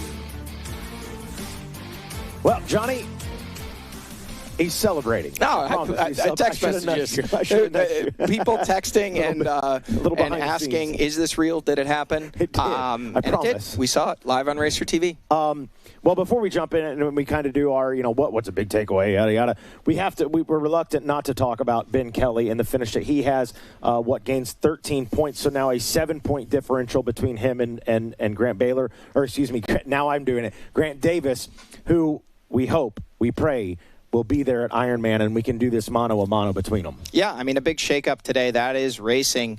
Grant Davis known to absolutely push it. He's able to make it work. He's led so much of this season with race wins and the overall championship points lead. Today, not knowing what happened, not speculating, we were told he had a crash. We did have a shot of it afterwards. We know he did sustain some type of injury. Exiting the race, was being assessed by the medics on site and also the SOS medical team. We'll get word as soon as we can. I'm sure he'll update via his social media. KTM and his sponsors, Landers, will be, I'm sure, updating. But we'll be hopeful that he's able to join us in 2 weeks at the Ironman GNCC to shake this one out. But 7 points is the gap now. And can't forget, the XC2 title now still up for grabs. 18 points is the gap now. Grant Davis still leading the way in that one and still leading the way in the overall. With a 7-point advantage, 18 points advantage in that XC2 class. Cody Barnes jumping over Gus Reardon, now into the number 2 spot in that XC2 championship title, 18 points back. Johnny, I've been in this long enough. I'm going to say it. I can't stand the but. So when a guy grabs a win, but something happens to another rider, that's the kind of stuff drives me crazy. The bottom line is you got to be able to line up. You have to have some things go right. You have to avoid injury. You have to avoid mechanicals. Things happen. It's racing. It's dangerous. GNCC, like all motorsports, is dangerous. We hear Griff Cotter and Rodney Tallman in our pre-race meetings say that. You can't control, if you're Ben Kelly, you cannot control what happened to Grant Davis. It sucks. You can't control that if you're Ben Kelly. You can't control that if you're Cody Barnes or Angus Reardon. You still have a championship you have to go out there and fight for, and I don't think you can take anything away from those guys that are in the fight. And Grant Davis still in the fight as far as we know as well. Still leading. Still leading, yes. So we hope he races. But in the case that he doesn't, I still don't think you take anything away from those guys that are still in the fight. Well, it's not a matter of I don't think. And I'll say this first part without emotion, and then I'll throw a little attitude in at the end. So At the beginning of the season, there's 13 rounds on the schedule. There's 30 points for a win. It goes 25, 21, 18, and then 1 point on back from there. That's publicized. That's exactly what the rulebook says. There's 13 rounds to earn points. When you amass enough points that no one can pass you for the year, they give you a number one plate. If you cross the finish line first, you get a win, and so on back forth. This isn't speculation. It's not, there's no interpretation of this. Yeah. These are the rules. These are the points. These are how championships and race wins are handed out. We absolutely hope to see Grant Davis back in 2 weeks' time to fight for this title. He's surely earned that right. He's been masterful all season long. Time will tell, but whoever has the most points when the checkered flag flies at Ironman is the undisputed champion. All right, real quick, we'll make it fast. Big takeaway from today?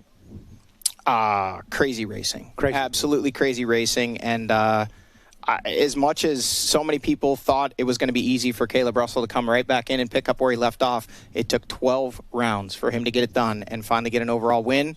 But he did get it done. And a big, big day for Cody Barnes. Those are my two takeaways. And Josh Strang as well. I mean, so many riders rode well, but those would be my three big takeaways. Josh Strang turning the clock back and showing, after rumors that maybe he's not racing next year, he put it on the podium in 9 seconds off a win.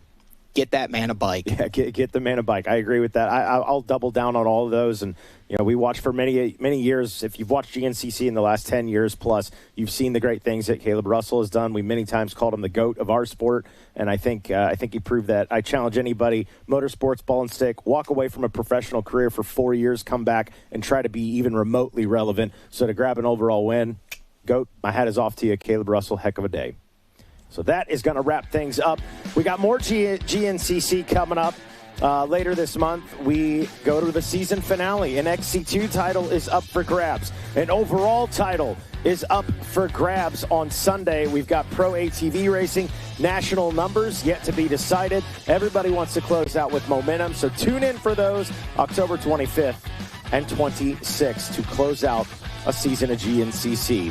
Well, on behalf of Jackson Burrell, Johnny Gallagher, our camera operators, Josh, Adam, Chance, Adam, Kirsten, Mike, John, and Jack, our drone pilot, Gabe Scholl, our spotter, Hollywood, our manager, Dan Reinhardt, our second engineer, Jack Renner, our engineer in charge, Jordan McFadden, our replay operator, Cameron Cotter, our director, Don Hampton, our producer, OPAG, Adam Gordon, and our executive producer, Miss Carrie Jo Russell. I'm Mikey Waynes, and you've been watching GNCC on RacerTV.com.